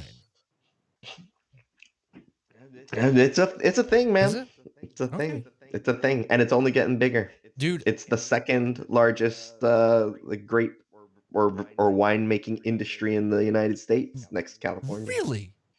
Yeah. That's there's a lot of it. Not all of it is good, but there's a lot. There's a lot of it. It's not like. But there's some places like trying beer. to. You know, you can do beer anywhere. Yeah. Right. Yeah. Fucking vines. I mean, dude. It comes down. From what I've heard, it comes down to the water with beer. That makes sense. I mean, obviously the hops and all the other stuff, but like, really, one of the bigger things that people talk about is the water.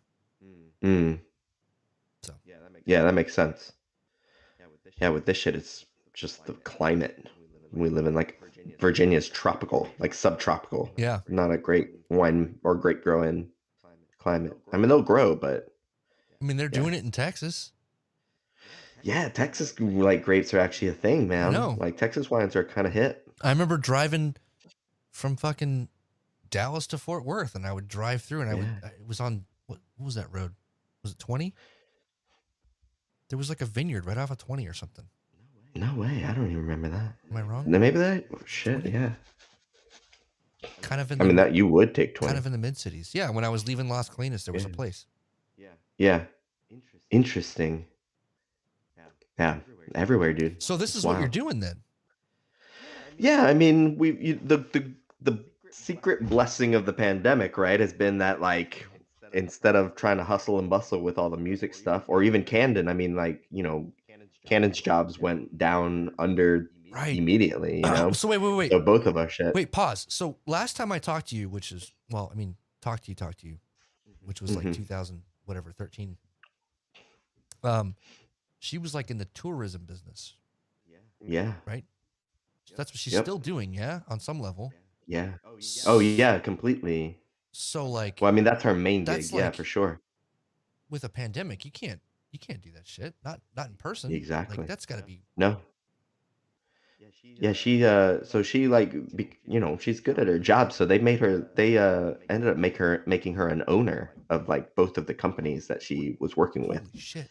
So she was dealing with all the like logistical stuff and the admin stuff and getting paid a salary there, and then she'd also get dividends from like the profits of the company and stuff like that. Whoa. So yeah, man, she was doing great, and like they were balling. They were doing fantastic, and they're like international now, and they have like some cities abroad that do tours that they affiliate with, and they were doing like third-party marketing and like all the like her and her business partner were pretty savvy with all that shit, so they were fucking going to town. But as soon as all that stuff happened, all the tours stopped, all the affiliate marketing stopped.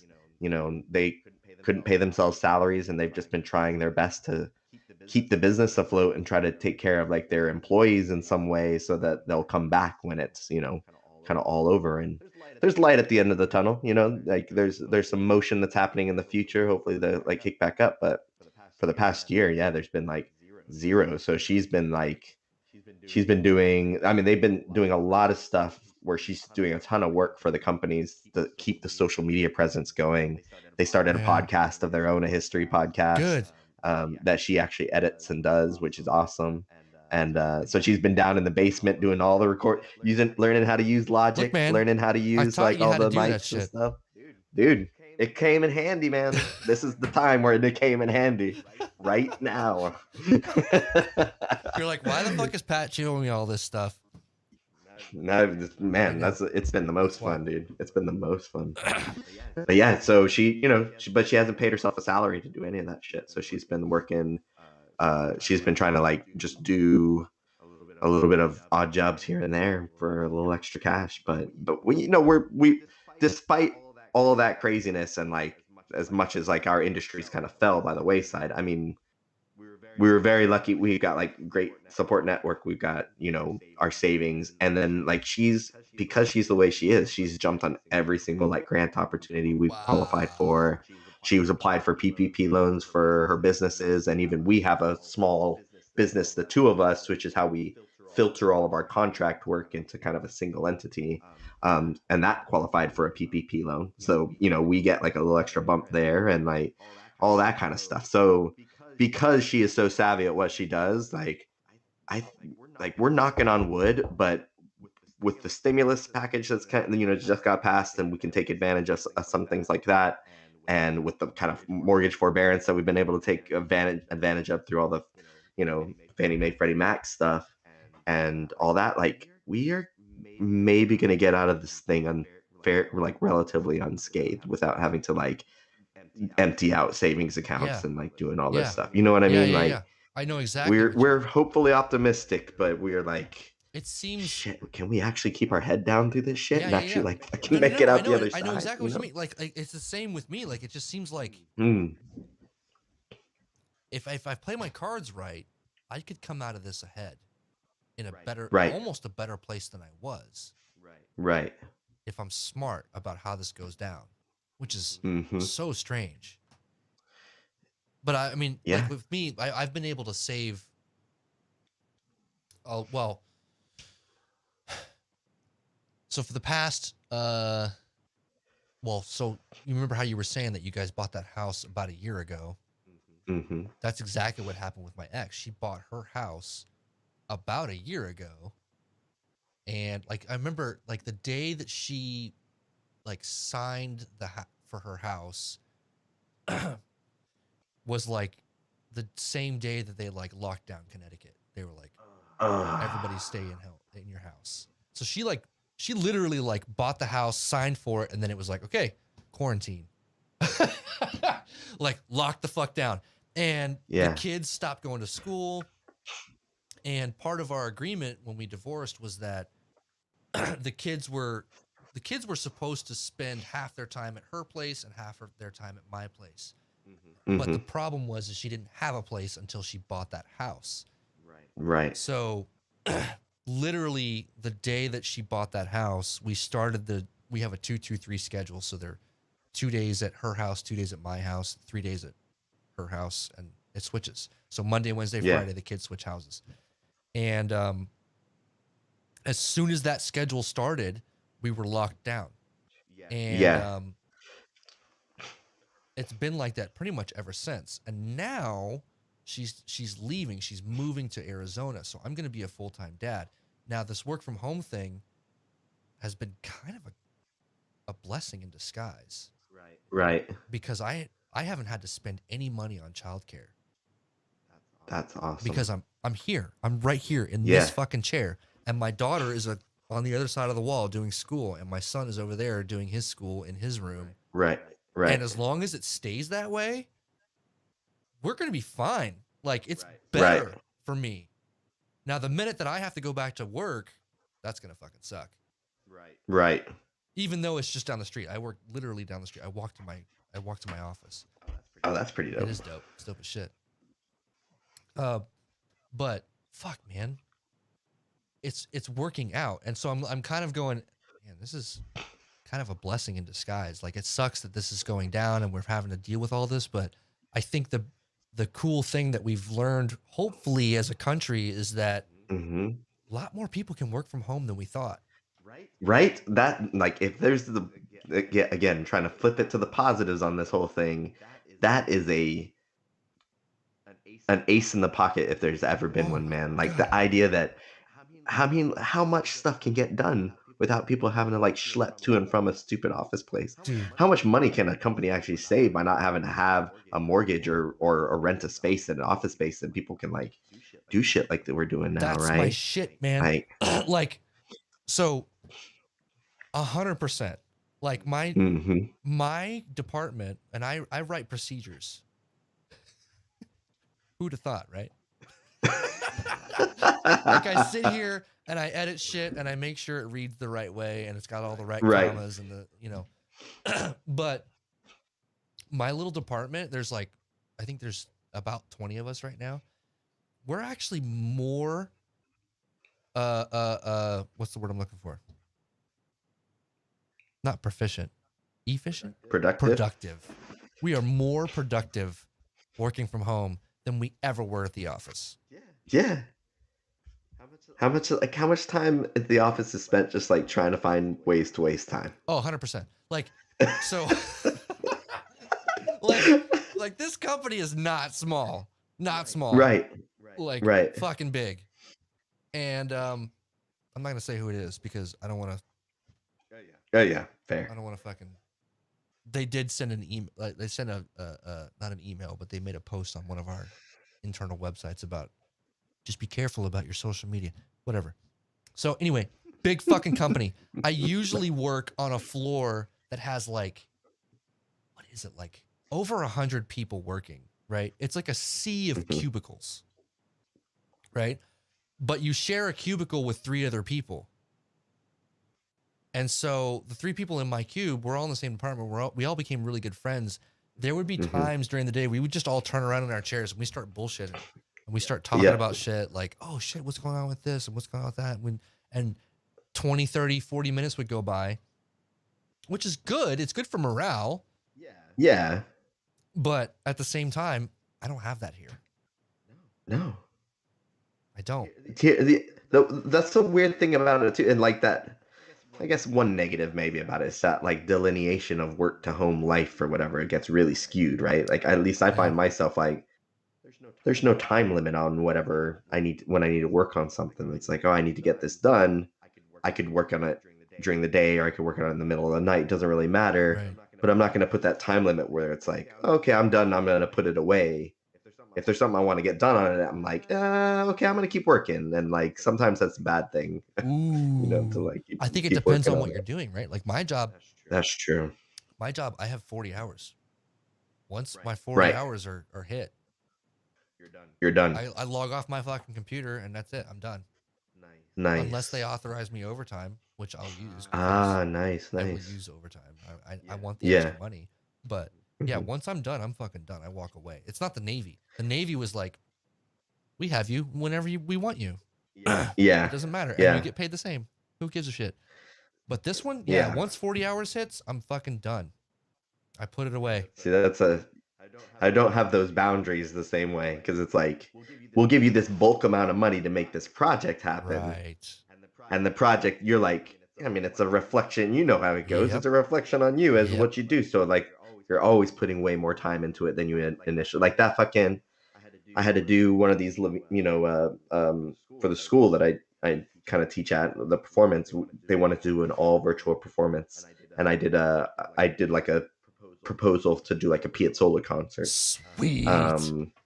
Yeah, exactly, right. And so I rearranged a bunch of Piazzolla music for this quartet that I play with, which is like not standard instruments, but not standard instruments for classical music. It's a electric guitar player, an electric bass player, and a violinist who likes to use electric violin with pedals and stuff. And we do a bunch of like weird ass electronic music, and we can like sync up our live loopers and do like weird, we played one concert where we like busted out a Bjork tune in the middle of it, shit like that. You know what I mean? Like, yeah. So we were playing Piazzolla, but it was like, yo, we're gonna make this fucking weird. We're gonna throw some distortion on it. Like we're gonna throw some effects on it. By the way, he would love it. Of course he would. Yeah, that's exactly what my point was. Like, if this is him now, he's writing shit like this. He's not writing what he was writing. Speaking of which, I think today would have been his 100th birthday. It was. That's why we did this proposal. was to celebrate his 100th anniversary of his birthday, which is today, which is also the anniversary of when the WHO classified COVID-19 as a pandemic. So the entire online video virtual performance was, we took Piazzolla's music through the life of his 4 seasons, and he wrote a piece called The 4 Seasons of Buenos Aires, and we used each one of those seasons as a marker in his piece, and then we took another piece from various points in his life, early career, middle, later, and then posthumous, and like laid them all out that way. But all of the imagery and all of the kind of talking around what the pieces also reflected was also the 4 seasons that we all experienced during the pandemic. So the spring was like the outbreak of the pandemic and the lockdowns and quarantine. Summer was all about like, do you remember California was on fucking fire the entire summer? Slash like all the like weird, you know, QAnon misinformation shit, slash like all that crazy stuff. Fall was all about kind of voting and like that kind of like build up to voter registration, and then all that summer controversy. Was all about the protests and stuff, wasn't it? Still, exactly. Like, that's a huge part of what that was part of it. That was part of our videos as well. And then winter, you know, at the time was when we put the actual performance together. They scheduled it for January. I had to submit it before the inauguration, and I was working on it right at the middle, you know, when all that January 6th stuff happened. So all that stuff is breaking while I'm literally putting the video together. So a lot of that footage made it in there, and a lot of that kind of commentary. But the end of the 4 seasons, or at the end of that particular one, the winter one, hints back to spring again. So it's very hopeful and stuff. So there was all like, and that's right when they were like authorizing emergency use for the vaccines. So it was like very like, there was a lot of that going. And like, they have a minimal budget for that shit. Like, I think they, you know, they were like, we'll give you $2,000 to make this happen, and I got to split that up between 4 people. Right, and you're working your ass off like 70 hours a week because it's a passion project because you can't help yourself. Dude, yeah, I did have a mental breakdown while doing it, man. I had like a full blown panic attack. Like, actually, part of the reason why too is like right when I was finishing up. Do you remember the guy that I went to school with who was also a composer, percussionist named Daniel Reeves? Does that name sound familiar at all? He went to TCU? He went to TCU for like 2 years, like not even 2 years. And then he left to go do something else. But he was like a percussionist, but he was really more into composing, and he wrote some pieces. He wrote a piece for me for like my sophomore recital when I wanted to do a sophomore recital. Yeah. It was a multi-percussion piece called Metal. Ooh. And it was like all metal implements and stuff. I think you were around for that, to be honest. I probably was. You totally were, yeah. But anyways, like we were very good friends in college, and we stayed good friends. And he actually had he was going through a really rough time. He had lost his dad early in his kind of college career. Oh, he was pretty depressed about that. He was going through his own personal stuff. He actually had an issue where he actually overdosed on some drugs he was taking at the time, and killed like a part of his brain. Basically, he had to relearn how to walk.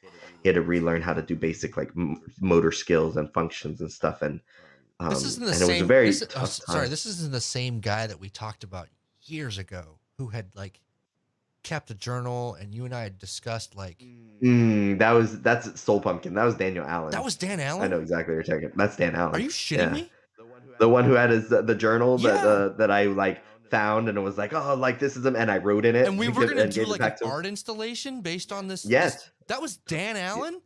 That's Soul Pumpkin, man. Are you fucking shitting me? No, totally. Did I know that? Yeah. Maybe not. I think that was before you met Dan Allen, probably, when we were talking about all that. Shit. Right? Full circle on that. We should still do that, by the way. Oh, yeah, of course. we can get him involved. Yeah, hey, man, we're going to use your shit. You should so long, man. Yeah. Fucking Soul Pumpkin. But yeah, anyway, so Daniel Reeves, he just passed away this past year. He passed away in January, right around when all that stuff was happening. And so, you know, there was a lot going on with the pandemic, a lot of processing of stuff. There were a lot of weird anniversaries, all the like crazy January 6th stuff was happening, and I just found out a really good friend passed away. I had like a full on, and like at this point in time, the kids and Candid had driven down here to hang out with her family down here for like the weekend. Right.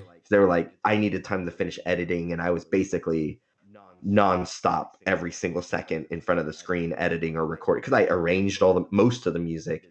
I did almost all of the video editing. Oh my God. You know, I compiled all the tracks, you know, in Logic, and like edited them all together. Oh Luckily someone else mixed them, but like by that time I was just so sleep deprived and everything. So you wrote the parts, and then everybody performed them and sent you their tracks. Yeah, separately. And then and then I had to line them all up. Yep. And somebody else fucking mixed it for you. Yeah. Jesus. Yeah. And then I did all the video editing from scratch, right? And then was trying to put together this storyline. And basically the concept of the storyline was my own.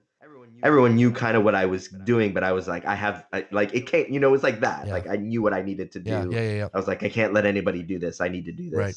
It was for my own cathartic reason, but like I had like a full on panic attack, and like was calling Gannon, and like I called my brother, who's like kind of knows what he's doing with some of that stuff. He works with like elderly citizens and knows a little bit of medicine stuff, but his wife is an ER nurse. So I was like, is Aaron with you? Like talk me down from this like thing, make sure I don't like do. And he was like giving me tricks to like calm down hyperventilation and shit. And like get in the moment, man. I went through like a whole 2-day period of just like, just like feeling really off and weak. And it was like a physical struggle to finish that thing, man. And I think I got paid $400 for it. So, you know what I'm saying? Like, that's the work reality. When you do stuff, you know, that whole like, do what you love to do, you'll never work a day in your life. It's like, that kind of only sometimes works. Like most of the time you just work way too hard on shit because you love to do it. And you want to make sure it's good. Like you don't want it to suck. You don't want it to suck. Dude. Like, how long did we stay up late working on that fucking Mars Volta like arrangements? Remember, like picking those damn guitar lines apart? Yeah, and I remember, like, and I was just about to say, I'm not going to name the high school or the school district, but there were months that I did not get paid. Yeah. But I showed up when I could. If I had the money to put gas in my car. I showed up, and again, I'm not going to mention names. One of the other directors there noticed that I wasn't getting paid, and he wrote me a check out of his own money. Right. And was like, "Here, dude, I know you're getting screwed, but I showed up because I love those kids, and we worked really hard, and we wanted them to be good, and they were fucking good. They were good. They had such a great time that year, too. They really did. They had a great time. They did. They loved what they were doing. So, I mean, and that ironically fed my soul. It's funny. People ask me, you know, what was it like when you were a musician and a starving artist? And I'm like, a lot of times I tell people straight up, I'm like, that was one of the greatest times of my life. I was poor as shit. I really was. I was poor as shit. But it was awesome. I was doing everything I wanted to do and nothing that I didn't want to do. Right. But as I get older, I'm like, there has to be some kind of balance. There has to be. There has to be. There has to be. That's always the goal. It sounds like you're finding keep that balance in check. Yeah, I think it's like, you know, it's a little bit of back and forth every single time, you know? You like tend to go too far in one direction. You got to step back a second and be like, oh, wait a minute. Like, this is where I went wrong with that. Or maybe it wasn't so wrong. I mean, I only got paid $400 for that thing, but I'm super proud of the thing that we turned in. Right. And every time I'm going to go back and see it, I'm going to be like, you know what? I fucking like did that, number one. And number two, like we survived a pretty fucking crazy ass time in the world. Like it's kind of an investment. To be able to do something like right? that. Don't you it's think? An investment. It's an investment. Yeah, like, for sure. Hopefully, it's like you don't see it now, but like ideally later on in your future, somebody will go, holy shit, I saw that thing that you did. Right. 10 years ago during that pandemic. It was fucking mind-blowing. So and because of that, we're going to give you $400,000 to commission a fucking piece. Oh, God. You know, like that's nice. crazy shit that's going to happen. Well, I mean, even beyond that, though, the investment has been in like just the general skill sets that I've been able to learn while doing that shit. Like, I'd never worked in Logic before. I mean, we worked in Pro Tools when we did that shit. I still remember some Pro Tools shortcuts, you know, and like, but I was asking someone what I should get, and I kind of fucked around with GarageBand before, and they were like, you know, oh, you should definitely get Logic. It's just really intuitive. You can learn it really easy. And I did, and I learned so much doing that project.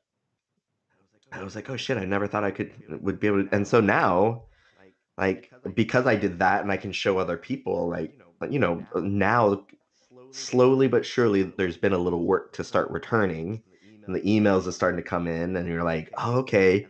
And there's been a couple like remote recording things where it's like, can you do this? I'm like, yeah, not only can I do this, but I can offer you these services as well.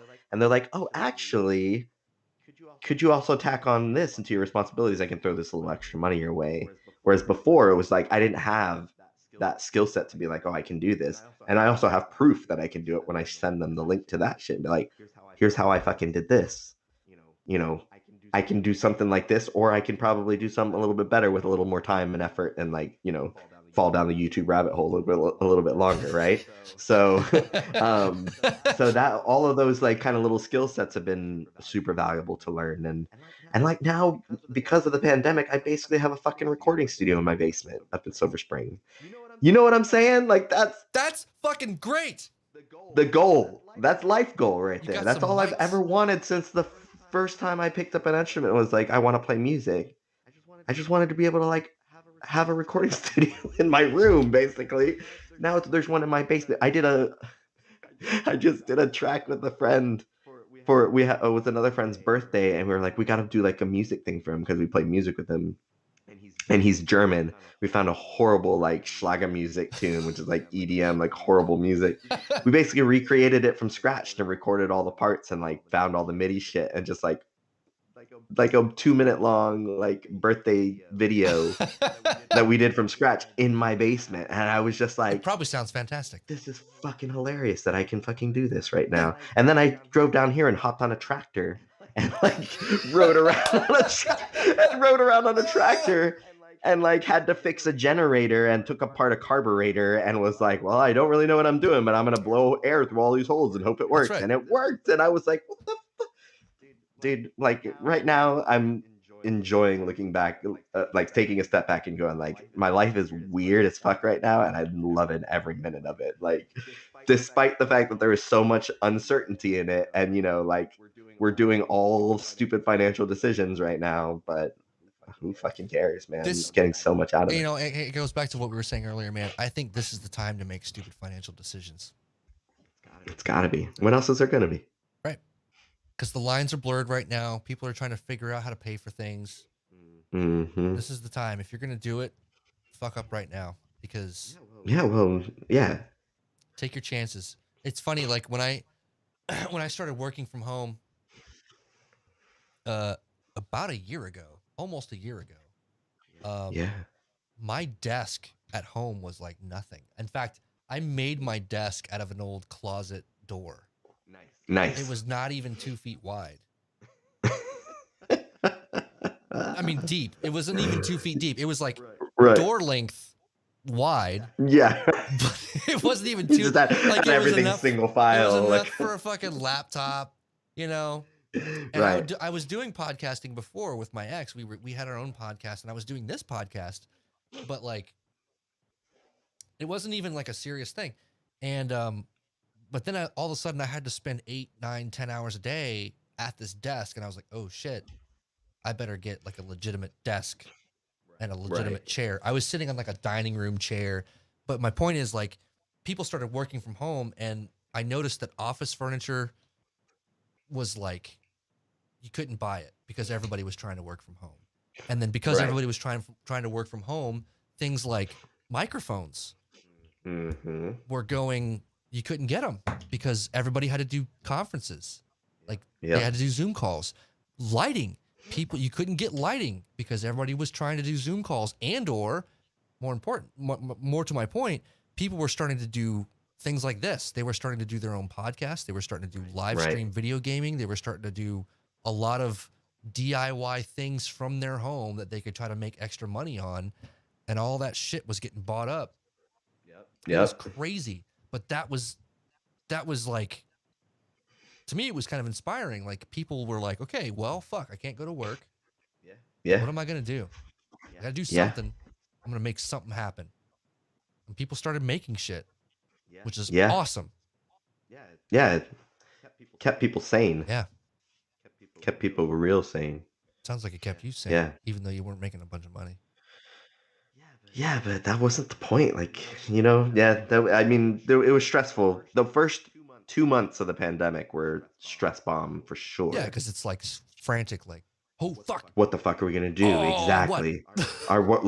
Not knowing anything, you know, was going to happen. But it's hilarious because in that first 2 months, like, you know, my parents being my parents, who are wonderful, as your parents, of course, are as wonderful. My parents are the shit. Right? Hi, Mom and Dad. And you know, they immediately knew what was going to happen to our businesses, and like they sent us a check. Basically, they're like, "Here's some money. Yeah. You don't have to pay it back. We know that you're going to be fine, but we also know that you have a lot of stress going on and things to think about. This is one thing that if you need anything right now, use this money to do it, right?" And it was like super kind of them and generous, and immediately I spent it all on microphones and audio interface. But that's already paid for itself now. Right. Like, it's, you know what I mean? Right. Like, it's already gotten me the work that I've needed to continue to do whatever it is I'm going to be doing in the future. Who knows what that's going to be, but just the idea of being able to like go and, you know, it's there, throw down on that purchase when there is no financial like future at all, and just say, you know what, I know that I'm not going to make any money, but I'm still going to spend $5,000 on this whole fucking setup or whatever the fuck it was. I mean, that's what I did. I'm taking a chance here. Right? I mean, I had some extra money and a little bit of a tax return, and I was like, you know what, I'm going to invest in this because it's such a weird thing, but like if you don't look professional or sound professional, then you won't be taken seriously. No. I mean, I don't have the best gear on the planet, but it looks alright. But you don't need that. You need know-how more than gear. Yeah, for sure. You need the know-how, but you also do at some point need the gear. Like a $20 microphone is only going to get you so far. Yeah. You know, at the end of the day, it still has to sound good. It's like one of the first things I learned in audio engineering school. If you've got shit coming in, you're going to have shit coming out. You can polish it all you want to. That's the mantra right there, dude. That's the mantra I live by right now. Yeah. Shit in, shit out, dude. That's, I'm not proud of this. I mean, I kind of am proud of this microphone. This is a decent microphone, the RE320. Dude, I just bought a new microphone the other day. I'm just going to move it into the frame right I can't see it because you're still frozen from 2 hours ago. Oh, am I frozen still? Yeah. It's a great picture. How lame is that? What'd you get? Is it a USB mic?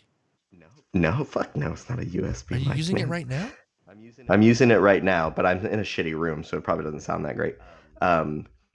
So when I first bought mics during the pandemic, I bought like a smorgasbord of things. Yeah, I remember you putting a post up, and I was like, I want to say that I made a comment. You probably did. You probably did, because there was also part of that post was miking drums, right? And we talked. I think there was like Glenn John's method and all these other methods of miking drums to save me the money on trying to buy more mics. And really, that's where I started, was how can I mic my drum kit as best as possible, and from there I can multifunction, use different things. Right. So I bought like basically a pair of large diaphragm condensers, a pair of small diaphragm condensers, and then I had a bunch of just regular dynamic mics, like I had like 6 or 7 SM57s that I had like accumulated from random places over the years. Accumulated SM57s. Yeah, you can get an SM57 to sound like an SM7. Dude, SM57s are the best. It really is. They are so good. It's the fucking Swiss Army everything. Right. And I had one SM58 that I think I bought like 10 years ago or something like that. Yeah. So I have that in the back. But yeah, I was like, I need a kick mic. So I What'd you get? Well, I had a whatever the Shure one is, the 52A or whatever. Beta 58 or Beta 52. Yeah, Beta 50. Yeah, exactly. Yeah. Beta 58. And then so I bought the audio. I bought the D6. Ooh. The Shure one, yeah. The Audix. Wait, no, the Audix D6. Audix, yeah. And you have a Beta The Audix 52. D6. You've got 2 of the standards right there. Right. And I was like, yeah, that's all I need. Is So the AKG. That's all dude, you're missing. The 414s. No, well, yeah, the C414s Yeah, for right. sure. But no, for the kick mic, the AKG D12 That's or something. right. Yeah, the D12. That's exactly right. It looks like a football. Yeah. The football. Exactly. That's right. Yeah, right now my favorite mic setup is to use the D6 and the kick, and I use the Beta 52 up on the floor tom. That's what I use for my floor tom. No, I go up above it. I go up above it, yeah. And then I use the 57s for the 2 rack toms, depending on how many rack toms I have. And then I'll go back and forth between the large diaphragms or the small diaphragms on the overheads or whatever. What'd you get for 57s the on overheads? I want to say you were talking about AKGs, weren't you? What were you getting? Oh, well, I wanted the AKGs, but I didn't want the, because there was the cheaper kind. There was like the C414s or whatever the like cheaper ones are. I think the 214 is the cheaper one, right? Yeah, maybe that's right. Yeah. And I was thinking about those, but in the end I was like, no, if I get AKGs, large diaphragms, they're gonna be the 414s, but I don't have like $4,000 right now to spend on 2 or whatever. Yeah. So I was doing some research and I actually got some stereo electronic microphones, some SEs. I think they're 4400As is what they're called. They're like multi-directional, like they've got like a switch for loads of different patterns. Right. There's a couple pads on it. There's a couple like filters on it. Right. So it's just like, and it sounds really good. Like it sounds great for voice and it also sounds great on instruments and like it has a lot of versatility. So I was like, this will cover my bases and I can get 2 of them for like I think I got 2 for like maybe $1,200 or something like that. Which is still like a pretty penny for mics, but it's better than 414s. Those are like cheaper than 414s. Yeah, right? Dude, I got MXL large condensers. That's how I started. Dude, I got Mxl Small Condensers. Those are my small condensers. Bad. MXLs. No, they're great. They're not. They're fantastic. They sound really good. So what I do to mic my kit is I have an SM57 on my snare, and then this actually doubles as a kick mic. No way. Yeah, there's a filter on it it's like the kick setting or whatever. Like a low pass filter or something like that on it? Yeah. It's got a dip. I forget what the dip is at. It's at like 300 hertz, something like that. But yeah, you can switch it over and it's like the kick drum setting. That's hip. Yeah, and then I use the MXLs overhead, and that's all I have. I don't have tom mount mics. That's all you really need. Like, there's so many times now where someone's like, I need something simple. And I'm like, all right, I'm going to set up 3 mics. Well, and when you get to mixing, you can set up your EQ if you do it right. If you do it just right, you get like a spectrum analyzer. You can find where those toms are resonating. You can boost that a little bit. Get those a little more if you need them. You can also crank up your highs for your cymbals and then just call it a day. That's what I do.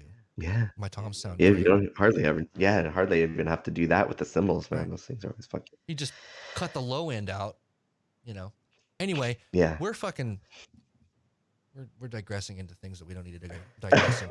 Well, I didn't even tell you. So the mic that I'm using, though, which you're going to be happy about this, even though it's the poor man's version of what I want eventually and what all of us want eventually, is, because I wanted, opportunity came about. Someone was like, can you record a drum track for me for this thing? I was like, yeah, but I can also offer these things. And he was like, well, actually, I have a vocalist who needs to do vocals on something. She was just going to do it into her computer speakers. But if you're feeling safe, or at some point in time, would you be willing to open up your studio, or, what I call the basement, but he called it a studio, so I'm not going to correct him. And he was like, would you be willing to open up your studio to have her come in and record vocals? And I was like, yeah, absolutely.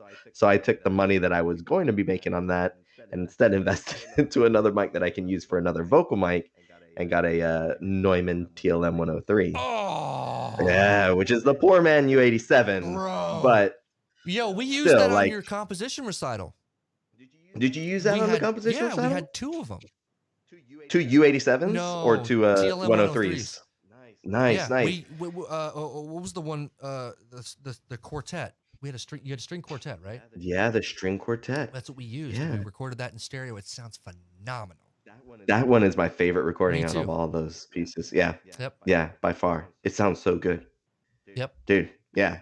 So the only reason I bought it was because I want a fucking Neumann mic in my basement, man. What are you putting Come it on, into? who doesn't want What are you putting it into? Well, right now I'm putting into a shitty little Alesis Multimix 4 because it's my travel interface to bring that down with me to the winery. Yeah.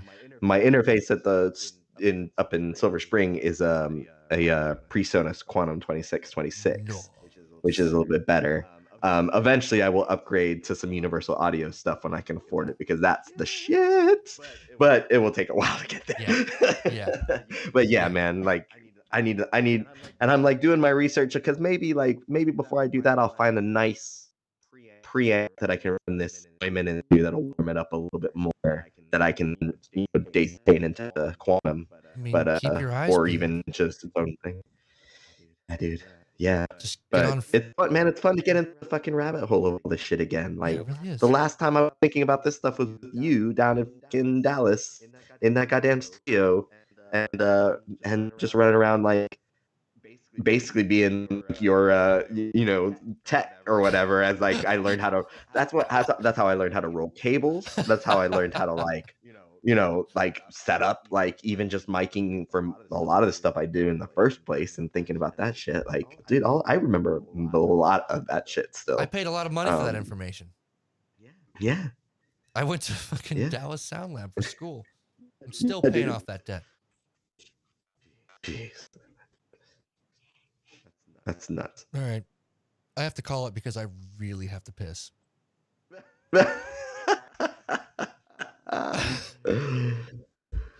Dude, we're going to do this again. Dude.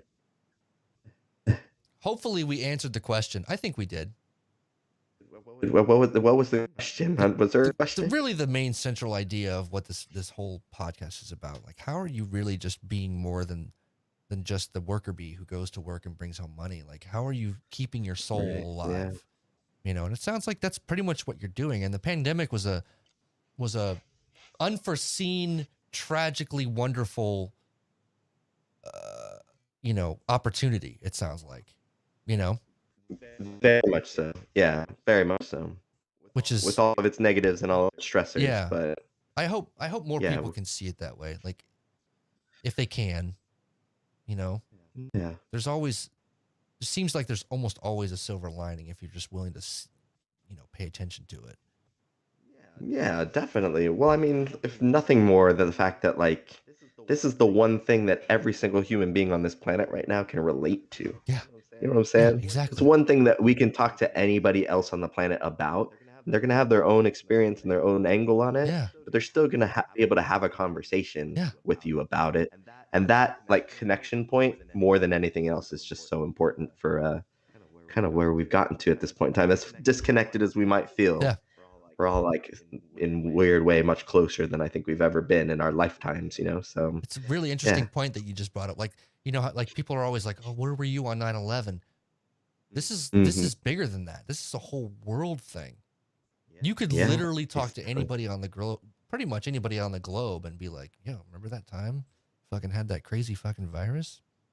We all had to stay in our houses. Yeah, I remember that shit. We all had to be in our houses for a while. Yeah, no shit, right? What did you do? Yeah, what did you do? Like, what did you do? How did you, like, stay sane? How did you, like, do this or do that? Yeah.